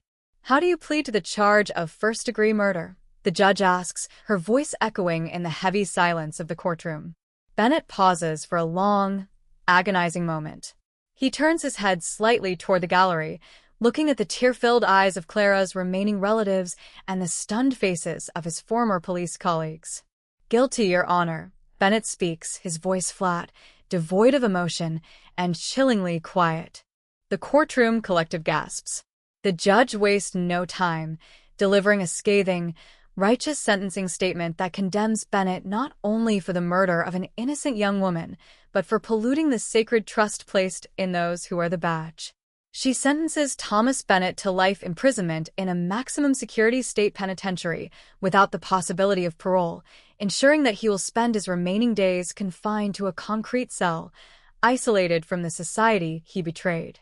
As Bennett is led away in chains, his iron footsteps echoing down the marble hallway toward the holding van, Detective Sarah Vance stands beside Clara's surviving family outside the courthouse steps. The cold winter air sweeps through the South End, but for the first time in 37 years, the dark, suffocating fog that hung over Tremont Street lifts completely. The cold case is finally closed. The monster in blue has been exposed. And the eternal truth has prevailed, that no amount of authority, no amount of time, and no amount of institutional power can ever permanently hide the truth from the light of justice. The immediate aftermath of Thomas Bennett's guilty plea and life sentence triggers a profound, unsparing institutional reckoning across the Boston Police Department and state law enforcement agencies. The revelation that a high-ranking command officer used his position, tactical training, and knowledge of investigative procedures to commit a brutal murder and subsequently orchestrate a 37-year cover-up shatters the public's trust. The Suffolk County District Attorney, alongside the State Attorney General, establishes a special independent commission to conduct a comprehensive forensic audit of Bennett's entire 35-year career, reopening hundreds of unsolved homicides, missing persons reports, and suspicious deaths handled by Area D and the Homicide Division between 1970 and 2008. Inside the high-security archives of the Massachusetts State Police, a dedicated team of cold case investigators and forensic auditors begins the monumental task of cross-referencing Bennett's work logs, duty rosters, confidential informant files, and personal journals recovered from his home workshop. The meticulous nature of Bennett's handwritten notebooks, filled with coded entries, precise timestamps, and geographic coordinates, provides a terrifying roadmap into his private life. Investigators discover that Bennett had systematically exploited his authority as a patrol sergeant and detective lieutenant to monitor vulnerable individuals, access secure crime scene reports to alter physical evidence logs, and ensure that suspicious deaths occurring within his operational sectors were diverted away from serious forensic scrutiny. As the Independent Commission digs deeper into File 85, B. 1094, the structural flaws of the original 1985 investigation are laid bare before the public. The Commission's report reveals how Bennett's early presence on the scene at apartment 4B allowed him to subtly direct the initial response, influence the collection of physical evidence, and frame the narrative presented to senior homicide detectives. By volunteering to manage the exterior perimeter and assist with witness interviews, Bennett was able to intercept critical neighbor statements, minimize reports of a police vehicle parked near Tremont Street shortly before the murder, and ensure that the investigation focused on transient street predators rather than someone operating within the department itself.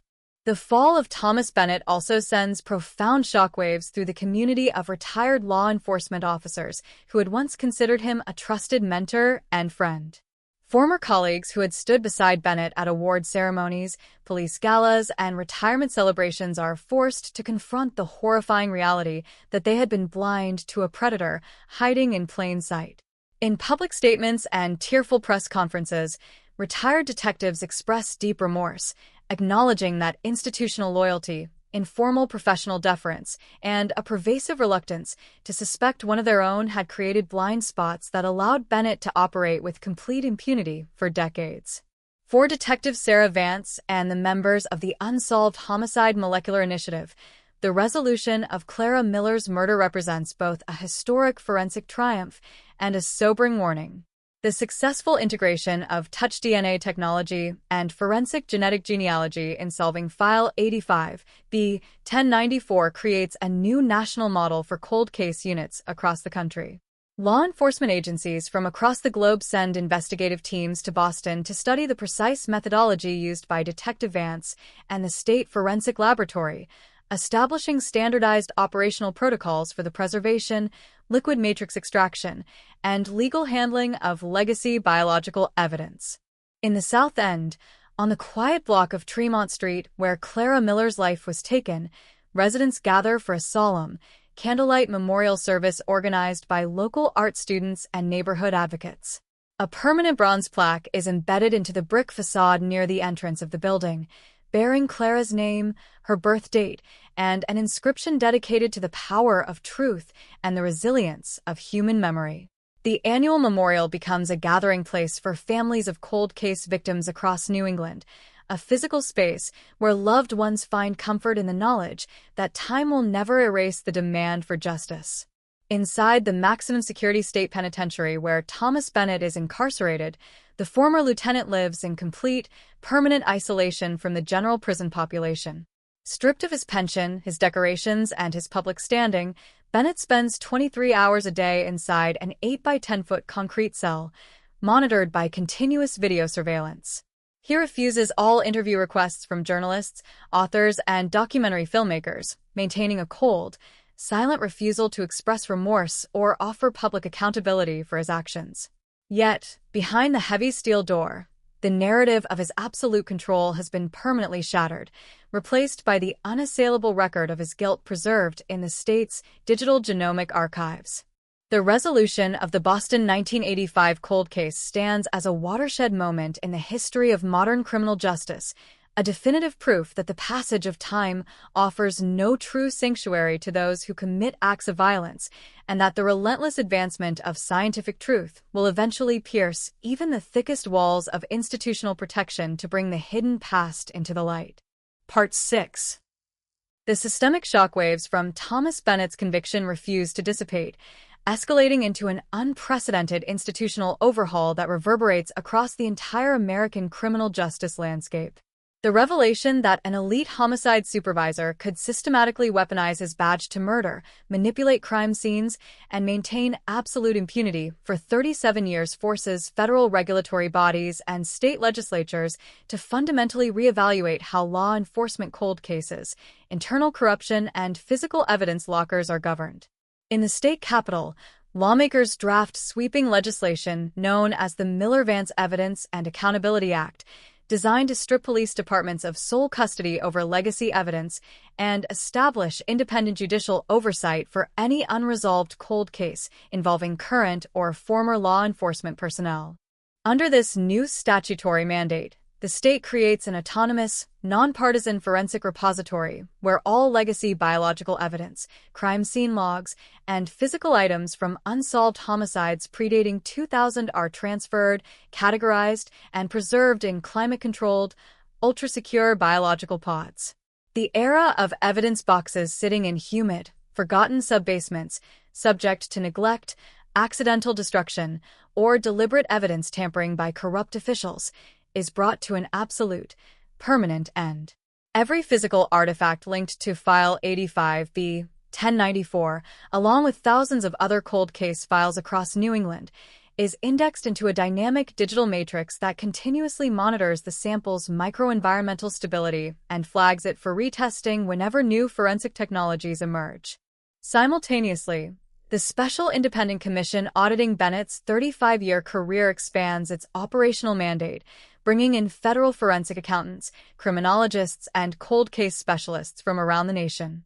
Working out of a secure, restricted access intelligence unit in downtown Boston, investigators systematically construct a comprehensive master timeline of Bennett's life, detailing every shift worked, every precinct assignment, every off-duty security job, and every personal property purchase made between 1970 and his retirement in 2008. They cross-reference this timeline against regional databases of unsolved murders, unexplained missing persons, and cold case sexual assaults across Massachusetts, Rhode Island, New Hampshire, and Maine. The findings derived from Bennett's confiscated leather-bound notebooks reveal a chilling, highly methodical operational doctrine. Bennett did not merely commit a single isolated act of violence on Tremont Street in November 1985. He lived a double life characterized by hyper-compartmentalized, predatory discipline. His position as a high-ranking officer provided him with direct access to regional police telecommunications, confidential informant networks, and early-stage homicide reports. He knew precisely which neighborhoods were under heavy police surveillance, which precinct shifts were short-staffed, and which homicide detectives were overworked or prone to administrative oversights. He used this insider knowledge to select targets, execute violent acts during off-duty hours or under the guise of official police business, and ensure that no physical evidence ever pointed back to Area D or the Boston Police Department. In the realm of behavioral psychology and criminal science, the post-conviction file of Thomas Bennett becomes an essential, mandatory case study across federal academies and international intelligence agencies. Behavioral analysts analyze Bennett's psychological profile, seeking to decode how a man could sit at a family dinner table, attend community charity events, accept military and civilian commendations for bravery, and mentor young officers, all while harboring the dark, unyielding memory of Clara Miller's final moments. Experts classify Bennett as a prime example of an authoritarian sociopath, an individual who deliberately seeks out careers in high-authority institutions not out of a desire to serve or protect, but to obtain a bulletproof cover, social prestige, and the ultimate operational camouflage for dark, predatory desires. This psychological breakthrough leads to immediate structural changes in how law enforcement candidates are screened, evaluated, and monitored throughout their careers. Psychological assessments across major police academies are overhauled to include advanced behavioral metrics designed to detect hypercompartmentalization, covert antisocial tendencies, and the abuse of authority. Furthermore, internal affairs divisions implement mandatory, routine genetic screening protocols and audit controls for officers assigned to high-level homicide, tactical, and evidence-handling units, ensuring that the shield can never again be used as an impenetrable cloak for serial criminality. Meanwhile, inside the maximum security state penitentiary, the reality of life behind bars settles over the disgraced former lieutenant. Housed in a specialized, highly isolated unit designed to protect former law enforcement figures from prison violence, Bennett lives an existence defined by absolute monotony, cold concrete, and total social isolation. The power, respect, and deference he commanded for over half a century have completely vanished.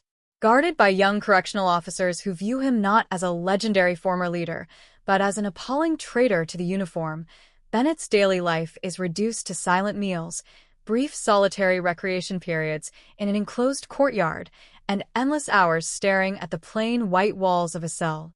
Despite continuous efforts by cold case investigators and federal prosecutors to interview him regarding other unsolved cases listed in his journals, Bennett maintains an unshakable, stonewall silence.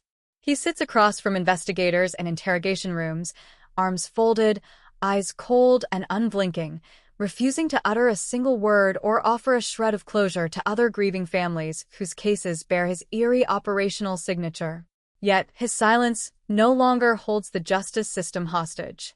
The digital genomic revolution that exposed his crime in 2021 continues to advance, providing cold case squads with the mathematical tools required to systematically dismantle his web of secrets without his cooperation. For Detective Sarah Vance, the ongoing success of the Unsolved Homicide Molecular Initiative becomes a powerful testament to the legacy of Clara Miller. Vance is invited to address international forensic conferences, where she presents the complete operational timeline of the Boston 1985 case, from the initial response at Apartment 4B to the liquid matrix touch DNA extraction, the genealogical mapping, the covert coffee cup collection, and the final courtroom conviction. Her work demonstrates to the world that no cold case is truly dead, no physical evidence is beyond recovery, and no perpetrator, regardless of their institutional rank or public standing, is untouchable. As autumn once again settles over Boston, painting the historic trees of the South End in brilliant shades of crimson and gold, the memory of Clara Miller stands fully redeemed. Her life is no longer defined by the cold, terrifying mystery that haunted Tremont Street for 37 years, nor by the dark shadow of the decorated officer who stole her future. Instead, her name is permanently linked to a revolution in human justice, a beacon of hope for thousands of forgotten victims, and a stern, immortal warning to those who believe that time and power can permanently bury the truth.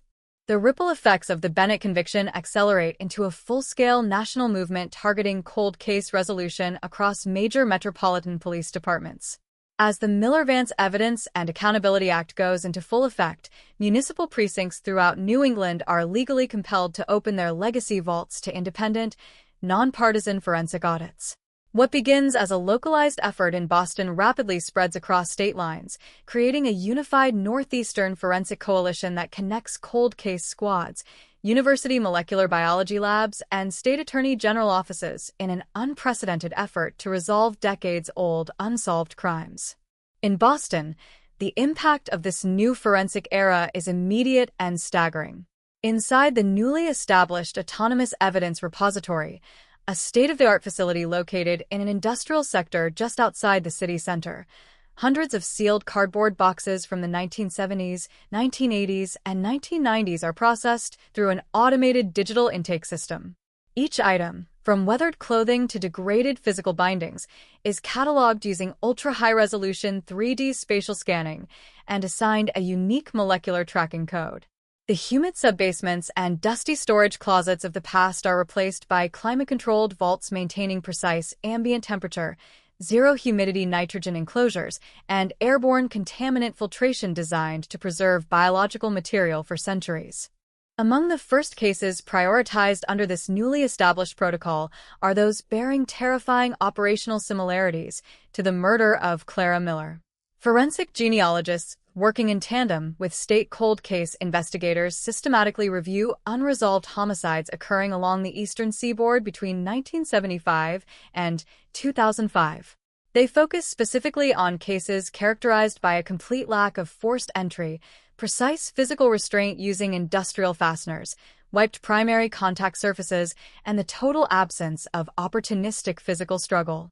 The methodology that Bennett perfected and used in Apartment 4B on Tremont Street is no longer an isolated mystery. It has become a recognizable behavioral pattern that forensic algorithms can track across space and time. While the scientific infrastructure expands, the personal impact on the survivors of unsolved crimes continues to unfold across the city.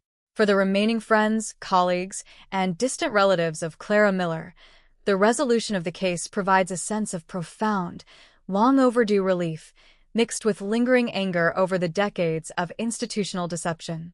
Art schools across Boston establish annual memorial scholarships in Clara's name, dedicated to supporting young female artists pursuing careers in digital media and fine arts.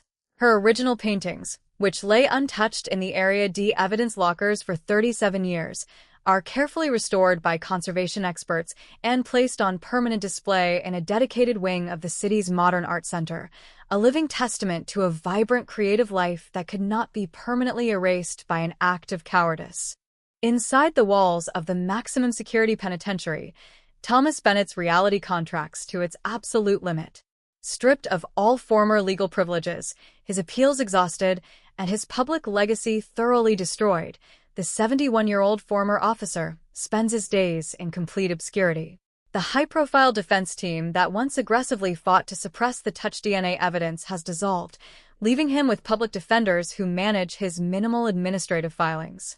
Corrections officers report that Bennett sits for hours on his narrow steel cot, staring at the floor, surrounded by nothing more than legal transcripts and institutional mail that he leaves unopened. Despite his steadfast refusal to cooperate with cold case investigators, Bennett's silent resistance is rendered entirely irrelevant by the relentless march of genomic technology. Forensic laboratories no longer require a confession, an admission of guilt, or a suspect's willing testimony to establish legal truth. The pristine digital profile extracted from his discarded coffee cup in 2021 remains permanently indexed in the state's central forensic database, continuously running against newly processed samples from legacy cold cases across the country. The mathematical reality of his genetic sequence continues to speak with absolute clarity, dismantling every wall of denial he built over half a century. Detective Sarah Vance, now leading an expanded division within the State Police Cold Case Squad, continues to oversee the implementation of touch DNA and forensic genealogy across regional departments. Her work in Unmasking Thomas Bennett becomes a benchmark case study published in international legal and forensic science journals. She travels to federal law enforcement academies to lecture on the critical importance of objective, data-driven investigation, warning new generations of homicide detectives against the dangerous pitfall of letting institutional bias, professional deference, or personal standing obscure the pursuit of physical truth. As another New England winter approaches, drawing cold winds off the Atlantic and sweeping across the cobblestone streets of the South End, the atmosphere around Tremont Street is one of quiet, restored peace. The haunting mystery that hung over the neighborhood for nearly 4 decades has been permanently dispelled.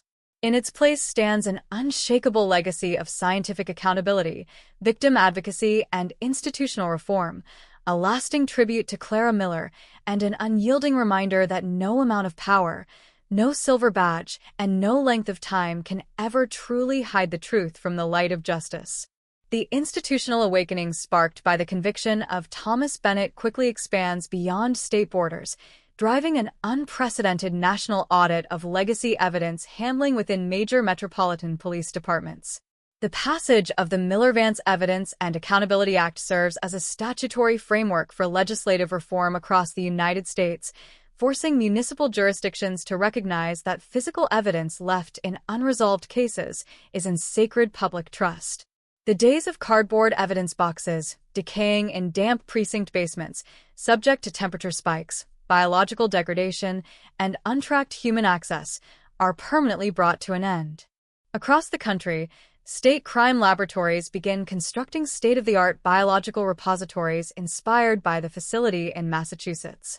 These high-security centers utilize automated inventory management, continuous thermal control, zero-humidity nitrogen vaults, and HEPA air filtration to ensure that trace biological samples, no matter how small or old, are preserved for generations to come. Every item connected to File 85B 1094, alongside tens of thousands of historical evidence files, is assigned a dynamic molecular tracking code, integrating it into a national database that continually cross-references legacy physical items against emerging forensic extraction protocols. In Boston, the Special Audit Commission analyzing Bennett's career continues its painstaking review of regional homicide records from 1970 to 2008. Armed with advanced digital mapping and spatial analysis tools, federal and state investigators re-examine every operational sector where Bennett served as a patrol officer, tactical sergeant, or detective lieutenant. They cross-reference his work logs, duty rosters, off-duty security details, and personal land purchases against unresolved violent crimes along the eastern seaboard. What emerges is a chilling, comprehensive portrait of a predator who methodically leveraged his institutional authority, badge, and deep understanding of police procedures to execute violent acts while systematically steering investigations toward dead ends. Criminologists and behavioral analysts at top federal research institutes publish comprehensive studies on the psychological profile of Thomas Bennett, coining new frameworks to describe authoritarian compartmentalization. These studies explore how an individual can operate as an exemplary public servant, earning medals for bravery, mentoring junior officers, and maintaining a warm, respectable family life, while harboring a dark, cold capacity for violence. This research leads to immediate, fundamental changes in how law enforcement agencies recruit, evaluate, and monitor personnel. Police academies implement advanced psychological screening tools designed to identify hypercompartmentalization, covert antisocial traits, and subtle abuses of authority, while internal affairs divisions establish independent oversight mechanisms for officers assigned to high-level homicide and evidence management units. Meanwhile, inside the maximum security state penitentiary, Thomas Bennett spends his remaining years in absolute isolation from the general prison population. Stripped of his badge, his pension, his military commendations, and his public status, the 71-year-old former lieutenant lives behind heavy steel doors, monitored around the clock by video surveillance. He refuses all requests for media interviews, book proposals, and cold case interrogations, maintaining a stubborn, silent wall of non-cooperation. Yet, behind the sterile concrete walls of his cell, his silence no longer holds power over the legal system.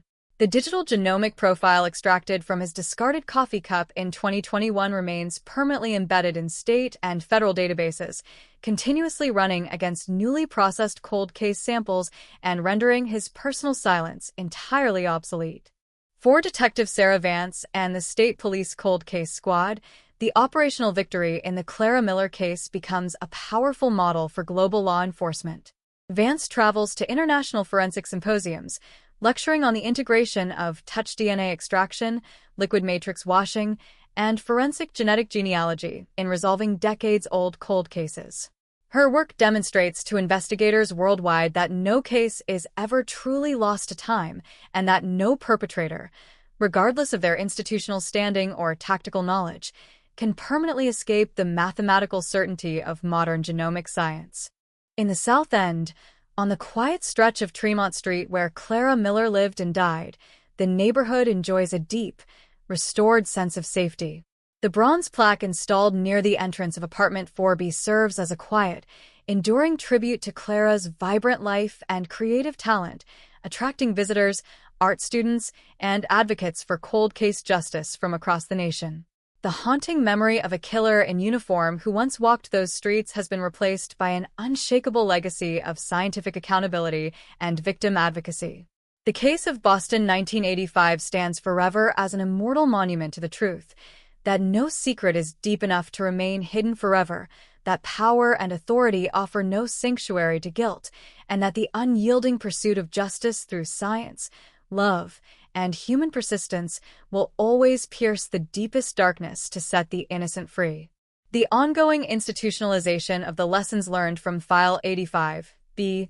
1094 has catalyzed a fundamental restructuring of international cold case governance, victim advocacy standards, and scientific evidence curation.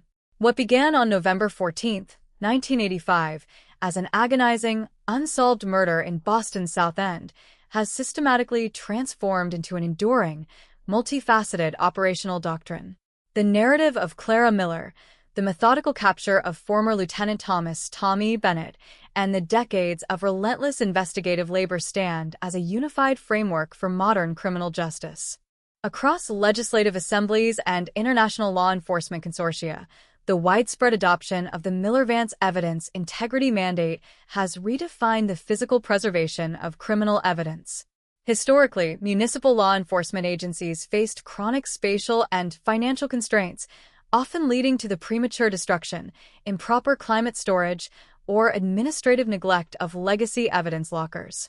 Under the new global mandate, physical evidence linked to unresolved violent crimes is legally categorized as a permanent public trust. State and federal jurisdictions are required to maintain strict environmental standards, regulating microhumidity, thermal exposure, and air filtration, to safeguard the molecular integrity of historical items indefinitely. In the realm of criminal psychology and behavioral analysis, the post-trial analysis of Thomas Bennett continues to inform new methodologies for evaluating long-term dormant offenders and bad actors within law enforcement ranks. Behavioral scientists at top federal research institutes have conducted extensive post-conviction reviews of Bennett's life, seeking to understand the psychological mechanisms that allowed him to maintain absolute secrecy for over 37 years. The findings highlight a terrifying reality. Bennett did not display the overt psychological degradation, substance abuse, or erratic social outbursts historically associated with violent offenders. Instead, he operated with extreme emotional compartmentalization, presenting a completely benign, helpful, and heroic persona to his colleagues and community. This insight has led to the development of the Tremont Vance Suspect Evaluation Index, which formally trains homicide detectives to look beyond social masks, badges, and performative decency. The index emphasizes that an individual's community standing, civic involvement, soft-spoken demeanor, or stellar record within a police department must never be used to eliminate them from a suspect pool. Detective Sarah Vance's steadfast refusal to accept superficial social appearance or official authority as proof of innocence has become a foundational case study taught in homicide academies globally. Investigative priority is now dictated strictly by verifiable spatial logistics, objective movement logs, and physical microtrace evidence. Simultaneously, the legal and constitutional protections surrounding forensic genetic genealogy have achieved an enduring, golden standard. The careful legal strategy executed by the prosecution during the Bennett trial established a clear, repeatable precedent for applying genetic genealogy without violating individual Fourth Amendment rights. The courts around the world have universally adopted the Vance Judicial Clearance Protocol, which mandates that public genomic databases may only be utilized by law enforcement under strict conditions. The crime must involve severe violent offenses. All standard investigative leads must be fully exhausted, and the search must be authorized by an independent judicial warrant or clear legal standing regarding abandoned property. This balance successfully preserves civil liberties while providing investigative teams with an unstoppable, light-speed tool for historical justice. In Boston, the tangible legacy of Clara Miller continues to serve as an international beacon of hope and practical assistance. The Clara Miller Memorial Initiative for Cold Case Justice, operating from its headquarters near Tremont Street in the South End, has expanded its reach into global advocacy. The initiative funds cutting-edge touch-DNA extraction research, provides pro bono genealogical assistance to searching families, and lobbies for cold case legislative reform across multiple continents. The sanctuary grounds, featuring quiet courtyard gardens and sandstone pathways, host thousands of visitors each year, including families seeking solace, legal scholars studying systemic reform, and forensic scientists sharing breakthroughs. For the surviving members of Clara's extended family and the community that carried her memory through 37 years of silence, the passage of time has brought a profound, radiant peace. The suffocating weight of uncertainty, fear, and nonstop fighting that once defined their existence has been permanently replaced by the knowledge that Clara's life achieved an immortal purpose. Clara Miller is remembered not as a lost victim of a cold November night, but as the spark that transformed world justice, brought thousands of forgotten cases into the light, and proved forever that love and truth will always prevail over darkness. As twilight settles over the historic brick stoops of the South End, painting the Boston skyline in deep shades of violet, amber, and gold, File 85, B. 1094 rests inside the permanent archives of human history. There are no remaining secrets, no unanswered questions, and no phantoms hiding behind silver badges. It stands forever as an immortal, unyielding monument to the eternal truth that no secret is deep enough to stay hidden forever, that time will never wash away guilt, and that the unyielding pursuit of justice through science, love, and human persistence will always pierce the deepest darkness to set the innocent free.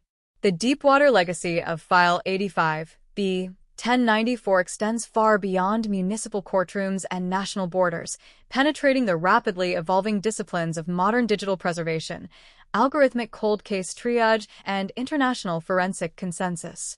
What began on that freezing November night in 1985, when 22-year-old art student Clara Miller was murdered inside her Tremont Street apartment, has reached a level of systemic impact that fundamentally reshapes the entire architecture of global law enforcement. At the core of this ongoing evolution is the worldwide implementation of the Miller-Vance Digital Forensic Registry. Inside state-of-the-art evidence management centers across North America, Europe, and the Pacific Rim, historical case files are no longer allowed to sit as static paper documents inside crumbling cardboard containers. Inspired directly by Detective Sarah Vance's meticulous re-examination of the 1985 physical evidence logs, modern police departments utilize high-speed optical scanning, advanced spatial modeling, and automated chemical tracking to digitize every piece of legacy evidence in real time. Every item logged into an evidence vault, whether a faded paper receipt, a rusted zip tie latch, a worn leather strap, or a microscopic textile fiber, is assigned a dynamic biological profile. Powered by specialized machine learning algorithms trained on the physical degradation patterns observed in the Boston case, these systems continuously evaluate stored items against emerging forensic technologies.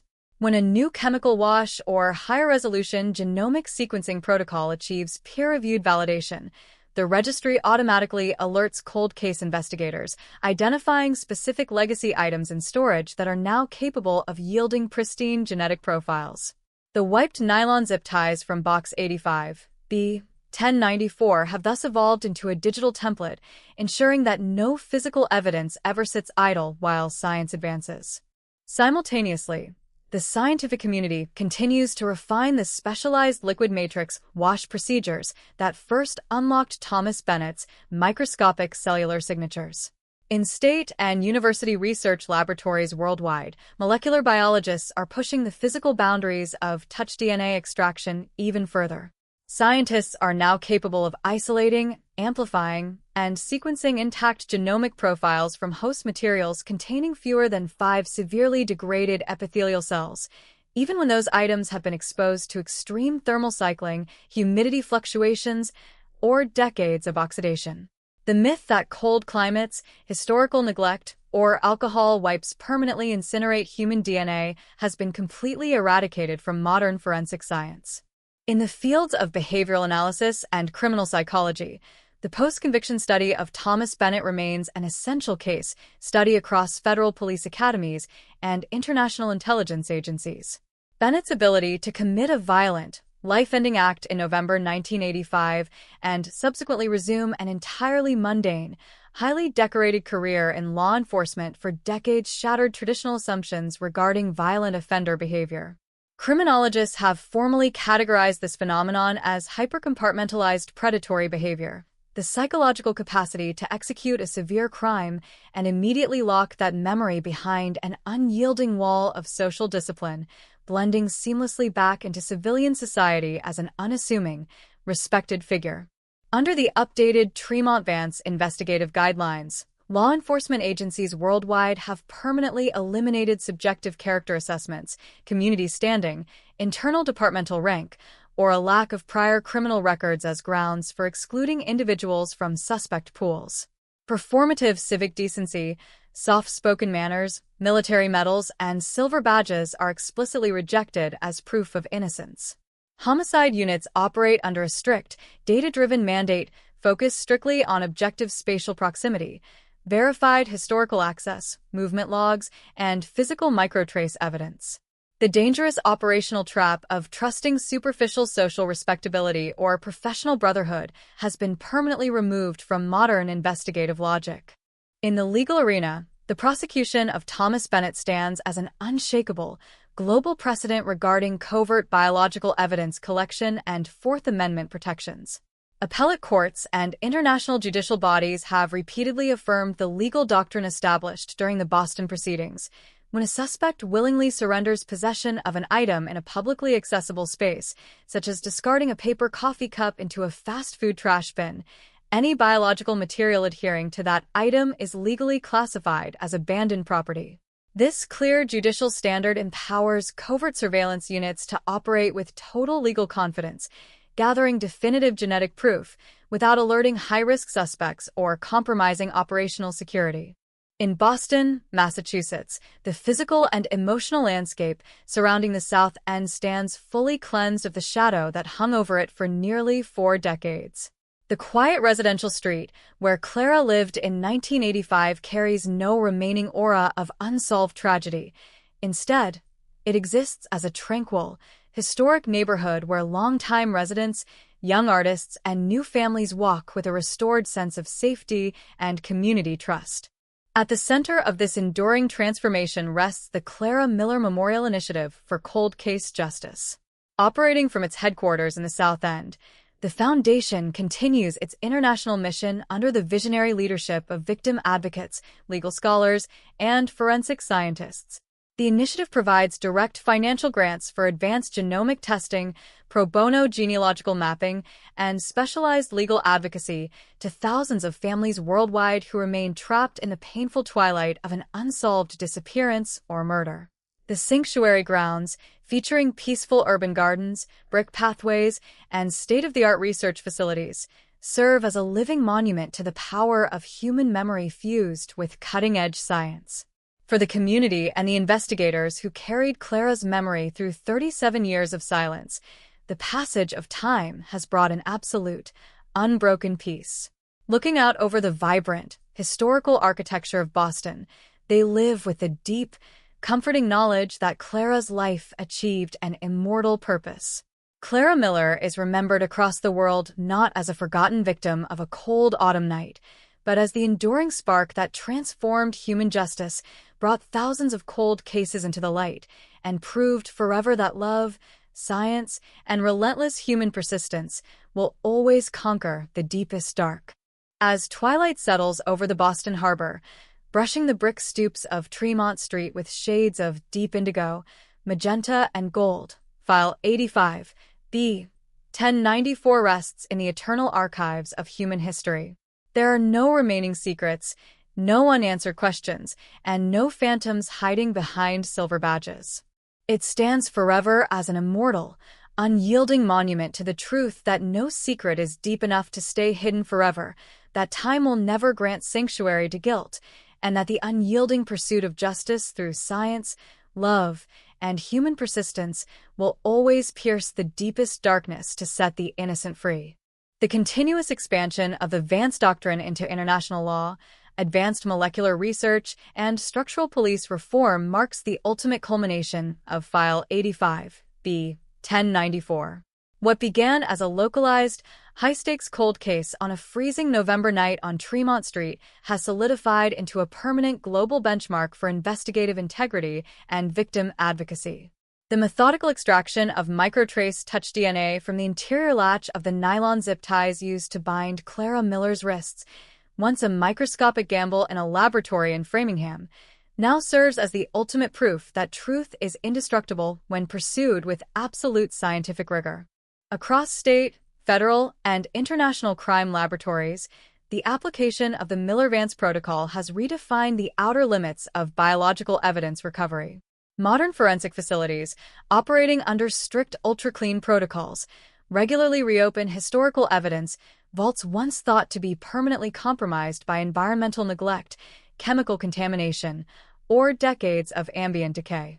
Using the specialized liquid matrix extraction techniques perfected during the 2021 reinvestigation of Clara Miller's murder, scientists routinely isolate pristine, complete genomic profiles from porous paper, weathered wool, corroded metal, and aged leather that spent nearly half a century in non-climate-controlled storage.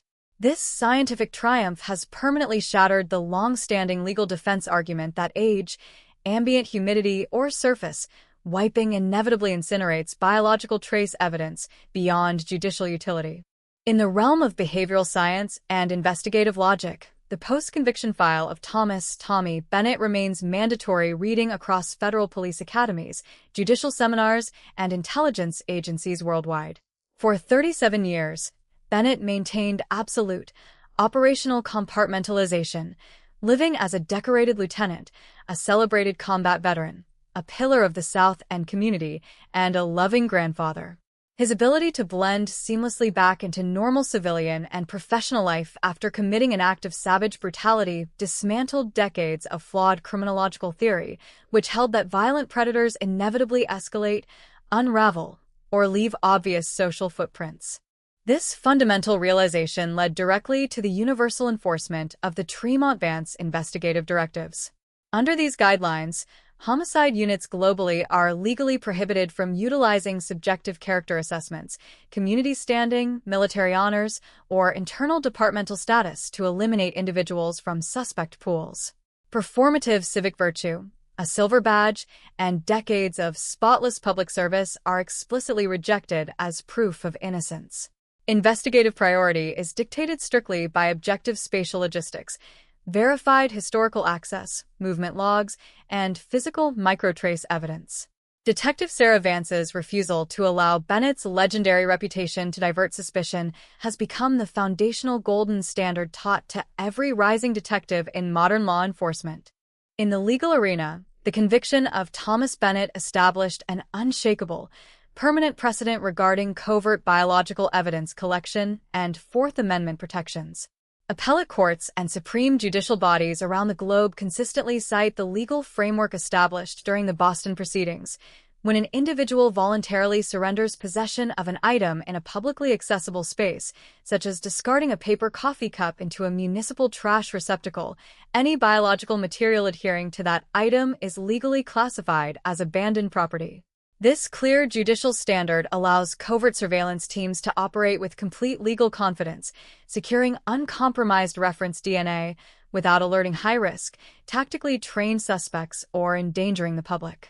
Meanwhile, in Boston, Massachusetts, the physical and cultural landscape surrounding the South End stands fully transformed into an international symbol of healing, justice, and relentless accountability.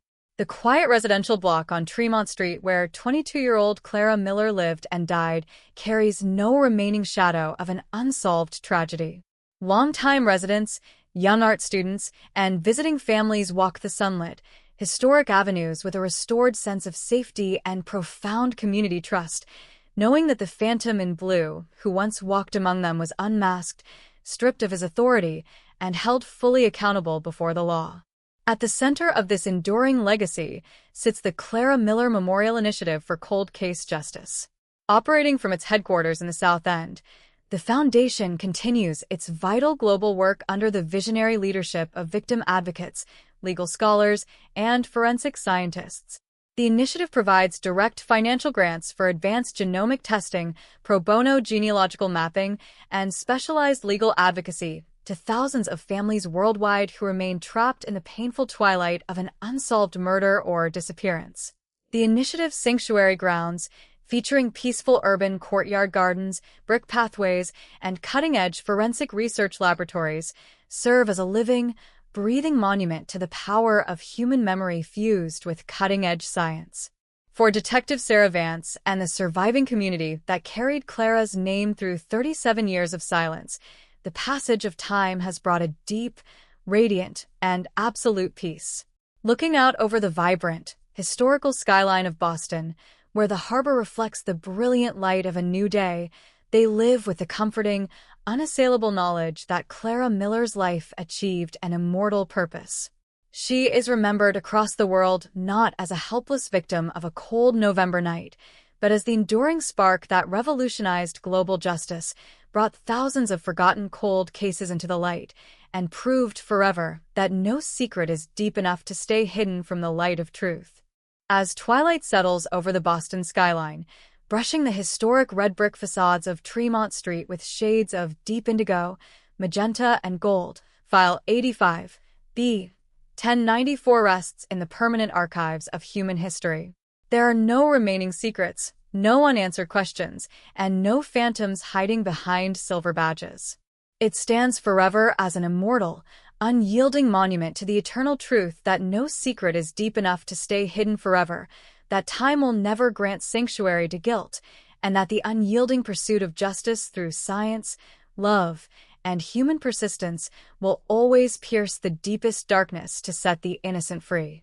The global codification of the Vance Doctrine and the institutional legacy of File 85, B. 1094 enter an unprecedented phase of technological integration as the intersection of artificial intelligence, high-density genomic mapping, and automated forensic auditing reshapes the fundamental nature of criminal investigation.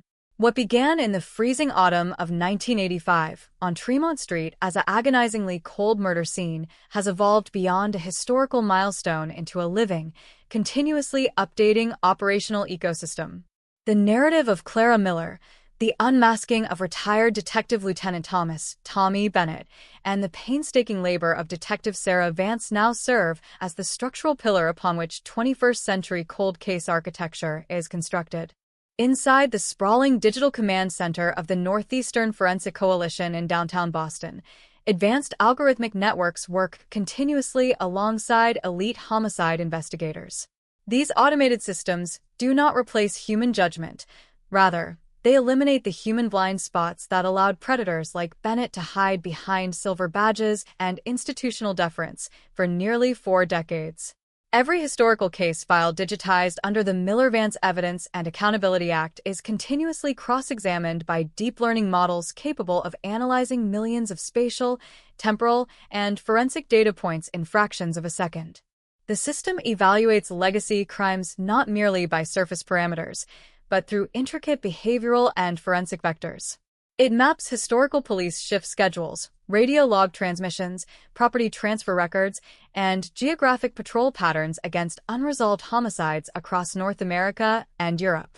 When the algorithm identifies a statistical anomaly, such as a specific patrol sector exhibiting a localized cluster of unresolved home entry homicides coinciding with the off-duty hours of a tactical supervisor, it generates an immediate, high-priority alert for independent judicial review. The cloak of administrative protection that once allowed corrupt officers to manipulate evidence logs and redirect investigative focus has been permanently dismantled by transparent, immutable code.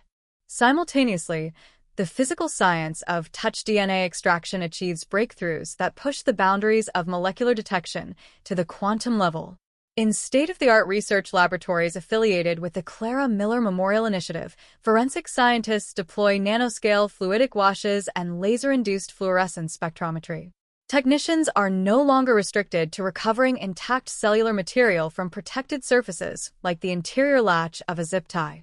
They can now reconstruct complete, high-resolution genomic profiles from individual, fragmented strand sequences trapped within microscopic biological residues on exposed, heavily oxidized surfaces, even those that underwent aggressive chemical cleaning with bleach or isopropyl alcohol in 1985. This quantum leap in extraction technology completely invalidates the historical defense strategies that once dominated high-profile murder trials. For decades, defense attorneys argued that ambient environmental exposure, chemical degradation, or secondary handling by responding officers created an insurmountable barrier of reasonable doubt. The precision of modern next-generation sequencing demonstrates with mathematical certainty that localized touch DNA signatures deposited under high physical pressure leave distinct, identifiable mechanical friction patterns within the molecular matrix of host materials. The physical world, recorded at the genomic level, retains in permanent memory a violent force that no length of time or surface cleaning can ever erase. In the academic and psychological spheres, the post-conviction analysis of Thomas Bennett has established a new paradigm in the study of institutional predation and hypercompartmentalized violence. Criminologists at leading federal research institutes have published landmark treatises analyzing the Bennett phenomenon, the rare and terrifying ability of a violent predator to achieve top-tier institutional success, earn medals for valor, and maintain a warm, gentle presence within his family, while compartmentalizing acts of extreme savagery behind an unshakable wall of psychological control. These findings have led to the global adoption of the Tremont-Vance Behavioral Assessment Protocol across international law enforcement agencies, military command structures, and judicial oversight bodies. The protocol mandates continuous, multidimensional psychological evaluations for personnel serving in elite tactical, homicide, and evidence custody roles. It actively monitors for subtle indicators of authoritarian narcissism, emotional detachment under stress, and the manipulation of institutional hierarchies for personal immunity. The era when a decorated record or a commanding presence could shield an officer from internal investigation or psychological auditing is permanently over. In the legal arena, the constitutional precedents forged during the prosecution of Thomas Bennett continue to withstand intense appellate challenges in federal and Supreme Courts. Legal scholars universally cite the Vance Judicial Clearance Framework as the gold standard for balancing civil liberties with high-tech, forensic statecraft. The framework explicitly protects ordinary citizens from unwarranted genomic surveillance by enforcing strict judicial warrants for genetic genealogy searches, while upholding the long-established doctrine that abandoned biological material in public spaces constitutes legal, uncoerced surrendering of property. This precise legal balance ensures that law enforcement can deploy cutting-edge molecular tools against violent offenders with complete constitutional authority and unassailable trial integrity. In Boston, the living legacy of Clara Miller flourishes as a powerful global force for victim advocacy and systemic justice. The Clara Miller Memorial Initiative for Cold Case Justice, operating from its headquarters near Tremont Street in the South End, has provided direct funding and technical expertise to resolve over 1,200 legacy cold cases across 30 countries. The initiative's international registry connects grieving families directly with top-tier forensic genealogists, pro bono legal teams, and independent investigative units, ensuring that no family is left to suffer in the dark silence of an unresolved crime simply due to a lack of local municipal resources. The sanctuary grounds in the South End, a tranquil expanse of native New England gardens, historic red brick pathways, and sunlit glass research pavilions, host thousands of visitors each year. Among them are young art students drawn to Clara's restored paintings, veteran homicide detectives seeking advanced training in objective evidence analysis, and families from distant corners of the earth who find solace in knowing that their loved ones' cold cases are actively being worked on by the brightest scientific minds of the century. For Detective Sarah Vance, who stood in the quiet morning light of October 2021 as the handcuffs clicked around Thomas Bennett's wrists, the journey has transcended a single career-defining arrest. As Director Emeritus of the State Police Cold Case Task Force and Senior Advisor to the Global Forensic Coalition, Vance oversees a new generation of investigators trained in absolute data transparency, scientific rigor, and radical victim advocacy. In her lectures to incoming Academy recruits, she holds up the original, yellowed file folder of Box 85, B. 1094, not as a relic of a tragic past, but as a perpetual reminder of what happens when law enforcement loses its moral compass, and what can be achieved when science and relentless human persistence unite to restore it. Across the street from apartment 4B on Tremont Street, where a 22-year-old art student was stolen from the world on a frigid November night, the bronze memorial plaque catches the warm, golden light of the setting sun. The surrounding neighborhood, once gripped by terror and frozen in decades of unanswered questions, hums with vibrant life, creative passion, and deep community safety. The phantom in blue, who once walked those cobbled alleys, hiding behind a badge and a heroic reputation, has been stripped of his illusions, cast into the permanent darkness of an isolated cell, and written into history as a cautionary tale of institutional betrayal. As night falls over the Boston harbor, casting a canopy of deep indigo and glittering starlight over the historic cityscape, File 85, B. 1094 stands fully closed in the physical realm, yet eternally open as a beacon of scientific truth.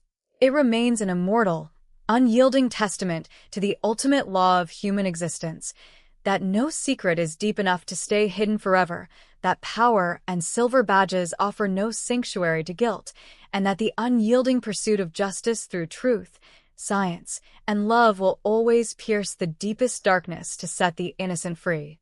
The global expansion of the Vance Doctrine enters its most profound phase, transcending physical law enforcement and reshaping the ethical, legal, and operational frameworks of international criminal justice.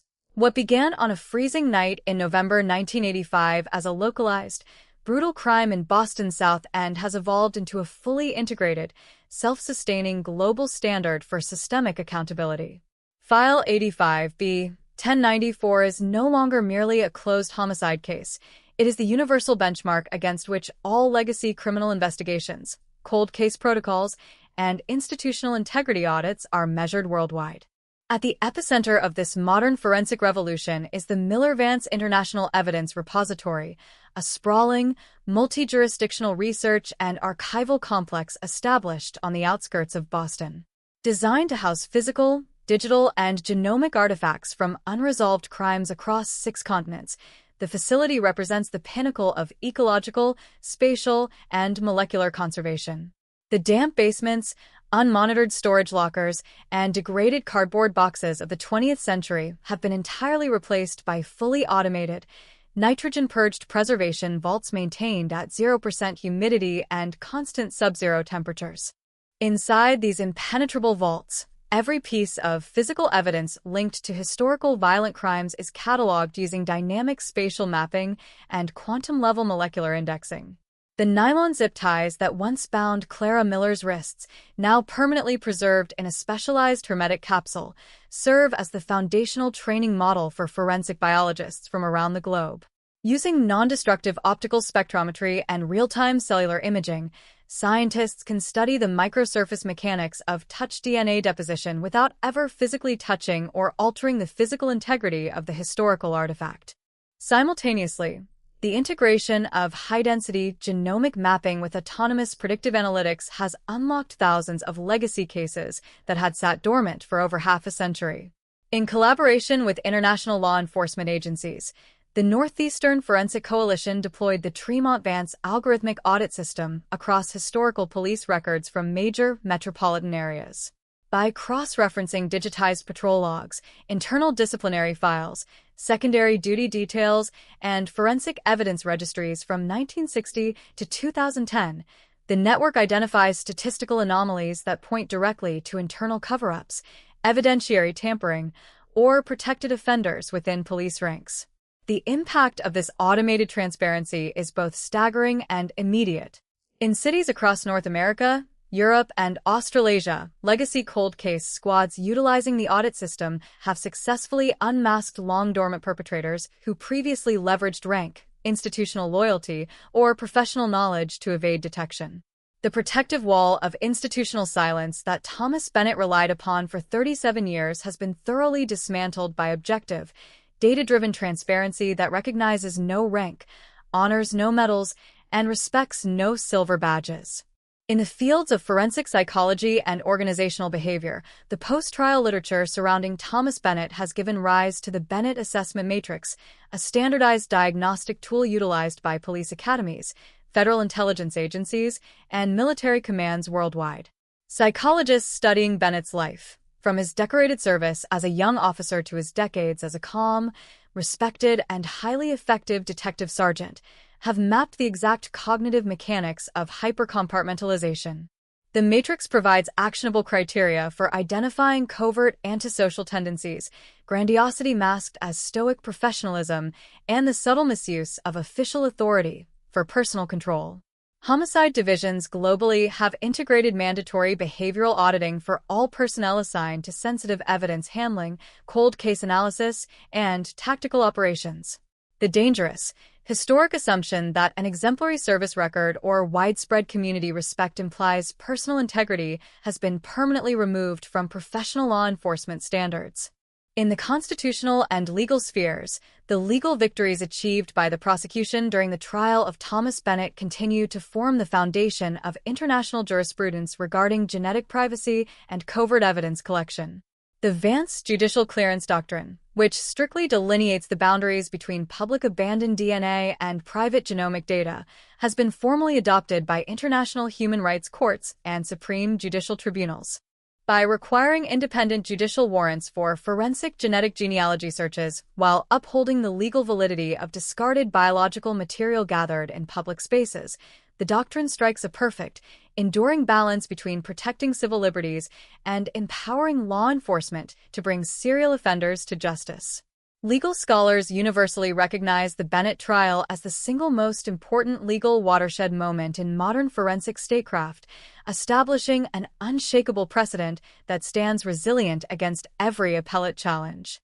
In Boston, the living legacy of Clara Miller continues to illuminate the South End, radiating outward as a global symbol of hope, creative vitality, and uncompromising justice.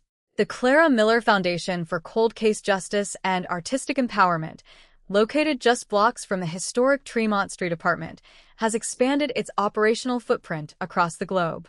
The foundation provides millions of dollars in direct grants to fund advanced touch DNA extraction, pro bono genealogical mapping, and victim advocacy for families who have spent decades living in the shadow of unresolved violent crimes. Furthermore, the Foundation's Arts Wing honors Clara's brilliant creative vision by offering fully funded international residencies and digital media scholarships to young female artists. Her original paintings, meticulously restored and preserved, anchor a permanent exhibition hall in Boston that attracts art historians, legal scholars, and human rights advocates from every corner of the earth. Visitors walk through the gallery spaces not to mourn a tragedy, but to celebrate a vibrant creative soul whose legacy transformed global human rights, dismantled systemic corruption, and brought light to thousands of forgotten families.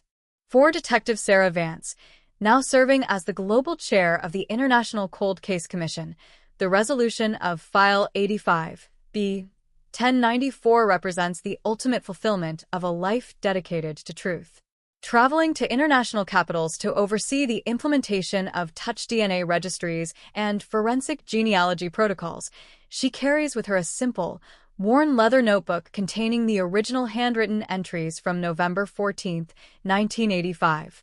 In every address to global law enforcement leaders, judges, and forensic scientists, she returns to the central core lesson that defined her relentless 37-year crusade.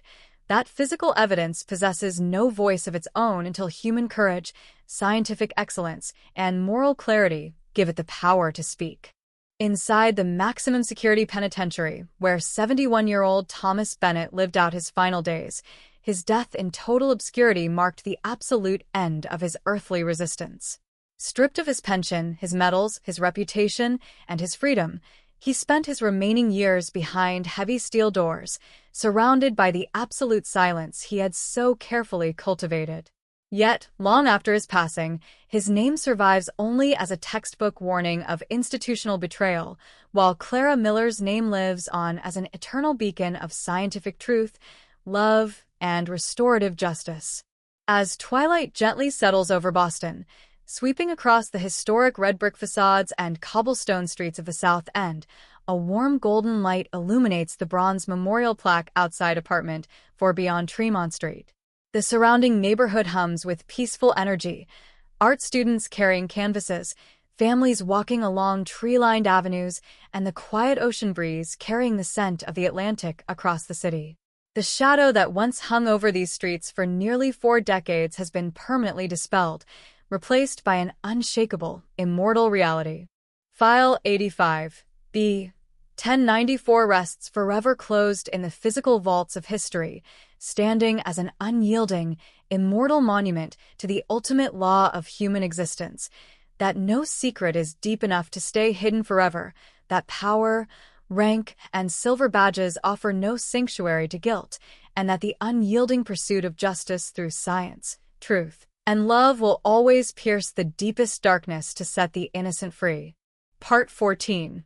The enduring impact of File 85, B. 1094 enters an unprecedented era of systemic implementation, cementing its place as a cornerstone of modern criminal jurisprudence, global cold case methodology, and ethical investigative governance. Decades after the freezing November night in 1985 when Clara Miller's life was tragically stolen in her Tremont Street apartment, the forensic and legal doctrines forged in the crucible of her reinvestigation continue to reshape law enforcement operations across every continent. The case of Boston 1985 no longer represents a singular historical triumph. It stands as an active, living framework that governs how societies preserve truth, hold authority accountable, and deliver closure to the forgotten. At the center of this ongoing global evolution is the expansion of the Vance Global Forensic Network, an interconnected infrastructure linking independent municipal crime labs, university research centers, and international human rights tribunals. Operating under the unified mandates of the Miller-Vance Evidence Integrity Act, this network ensures that legacy physical evidence is never again subjected to institutional neglect, political interference, or environmental degradation. Evidence lockers that once suffered from fluctuating temperatures and unmonitored human access have been systematically replaced by ultra-advanced biopreservation centers utilizing zero-humidity nitrogen storage, sub-zero thermal stabilization, and automated chain-of-custody tracking. Every biological artifact recovered from historical crime scenes, regardless of how small or degraded, is indexed within a dynamic molecular registry. The nylon zip ties from Box 85, B. 1094, which yielded the microscopic touch DNA that ultimately unmasked former Detective Lieutenant Thomas Tommy Bennett, remain the universal reference standard for microtrace extraction. Today, researchers utilize non-invasive, quantum-resolution optical scanners that map epithelial cell distribution without touching the physical substrate. This technological leap allows modern forensic scientists to extract pristine genomic profiles from items previously deemed permanently corrupted by chemical cleansers, severe oxidation, or decades of ambient exposure. Beyond the physical laboratory, the profound psychological insights drawn from the prosecution of Thomas Bennett have fundamentally transformed how law enforcement agencies screen, evaluate, and monitor their own personnel. Criminologists and behavioral scientists at top federal research institutes have published extensive literature on the Bennett paradox, the chilling ability of a violent offender to maintain an exemplary, highly decorated public career while concealing acts of extreme predation behind an impenetrable wall of social discipline. To counter this danger, police academies and federal bureaus worldwide have fully adopted the Tremont Vance behavioral integrity standards. These mandates enforce rigorous, continuous psychological evaluations for all officers, particularly those elevated to supervisory ranks, homicide squads, and specialized evidence units. The legacy of deferring to an officer's silver badge, military commendations, or respected standing in the community has been permanently eradicated. Under modern investigative logic, performative civic virtue and departmental status offer zero immunity. Priority is assigned strictly on the basis of verifiable spatial logistics, objective movement logs, digital access records, and incontrovertible physical microtrace evidence. In the courtroom, the constitutional legal frameworks established during Bennett's trial continue to serve as unshakable precedent across international appellate jurisdictions. The Vance Judicial Clearance Protocol successfully resolved the delicate balance between genetic privacy rights and high-tech, forensic statecraft. By establishing that biological material discarded in publicly accessible spaces legally constitutes abandoned property, while simultaneously requiring independent judicial warrants for targeted genetic genealogy searches, the doctrine protects civil liberties while providing cold case investigators with an unstoppable tool for justice. Supreme courts around the world consistently cite the Bennett proceedings as the definitive gold standard for integrating advanced genomic science into criminal prosecutions. In Boston, the tangible memory of Clara Miller remains an inspiring light for the South End and the global victim advocacy movement. The Clara Miller Foundation for Cold Case Justice and Creative Arts operates as a vibrant hub of advocacy, research, and artistic expression. Situated just streets away from Clara's former home, the Foundation's headquarters houses state-of-the-art genealogical research facilities that provide pro bono assistance to families worldwide searching for answers in unresolved cold cases. Thousands of families who once faced the agonizing silence of forgotten investigations have seen their cases reopened and solved through the Foundation's direct funding and technical support.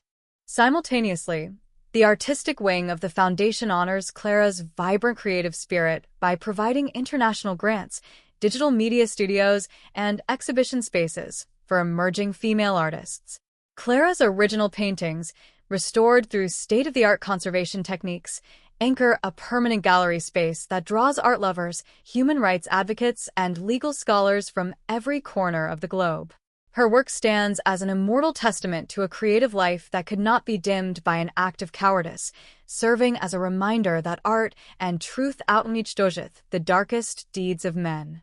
For Detective Sarah Vance, whose unyielding determination broke open 37 years of institutional silence, her legacy has become synonymous with the modern standard of investigative integrity.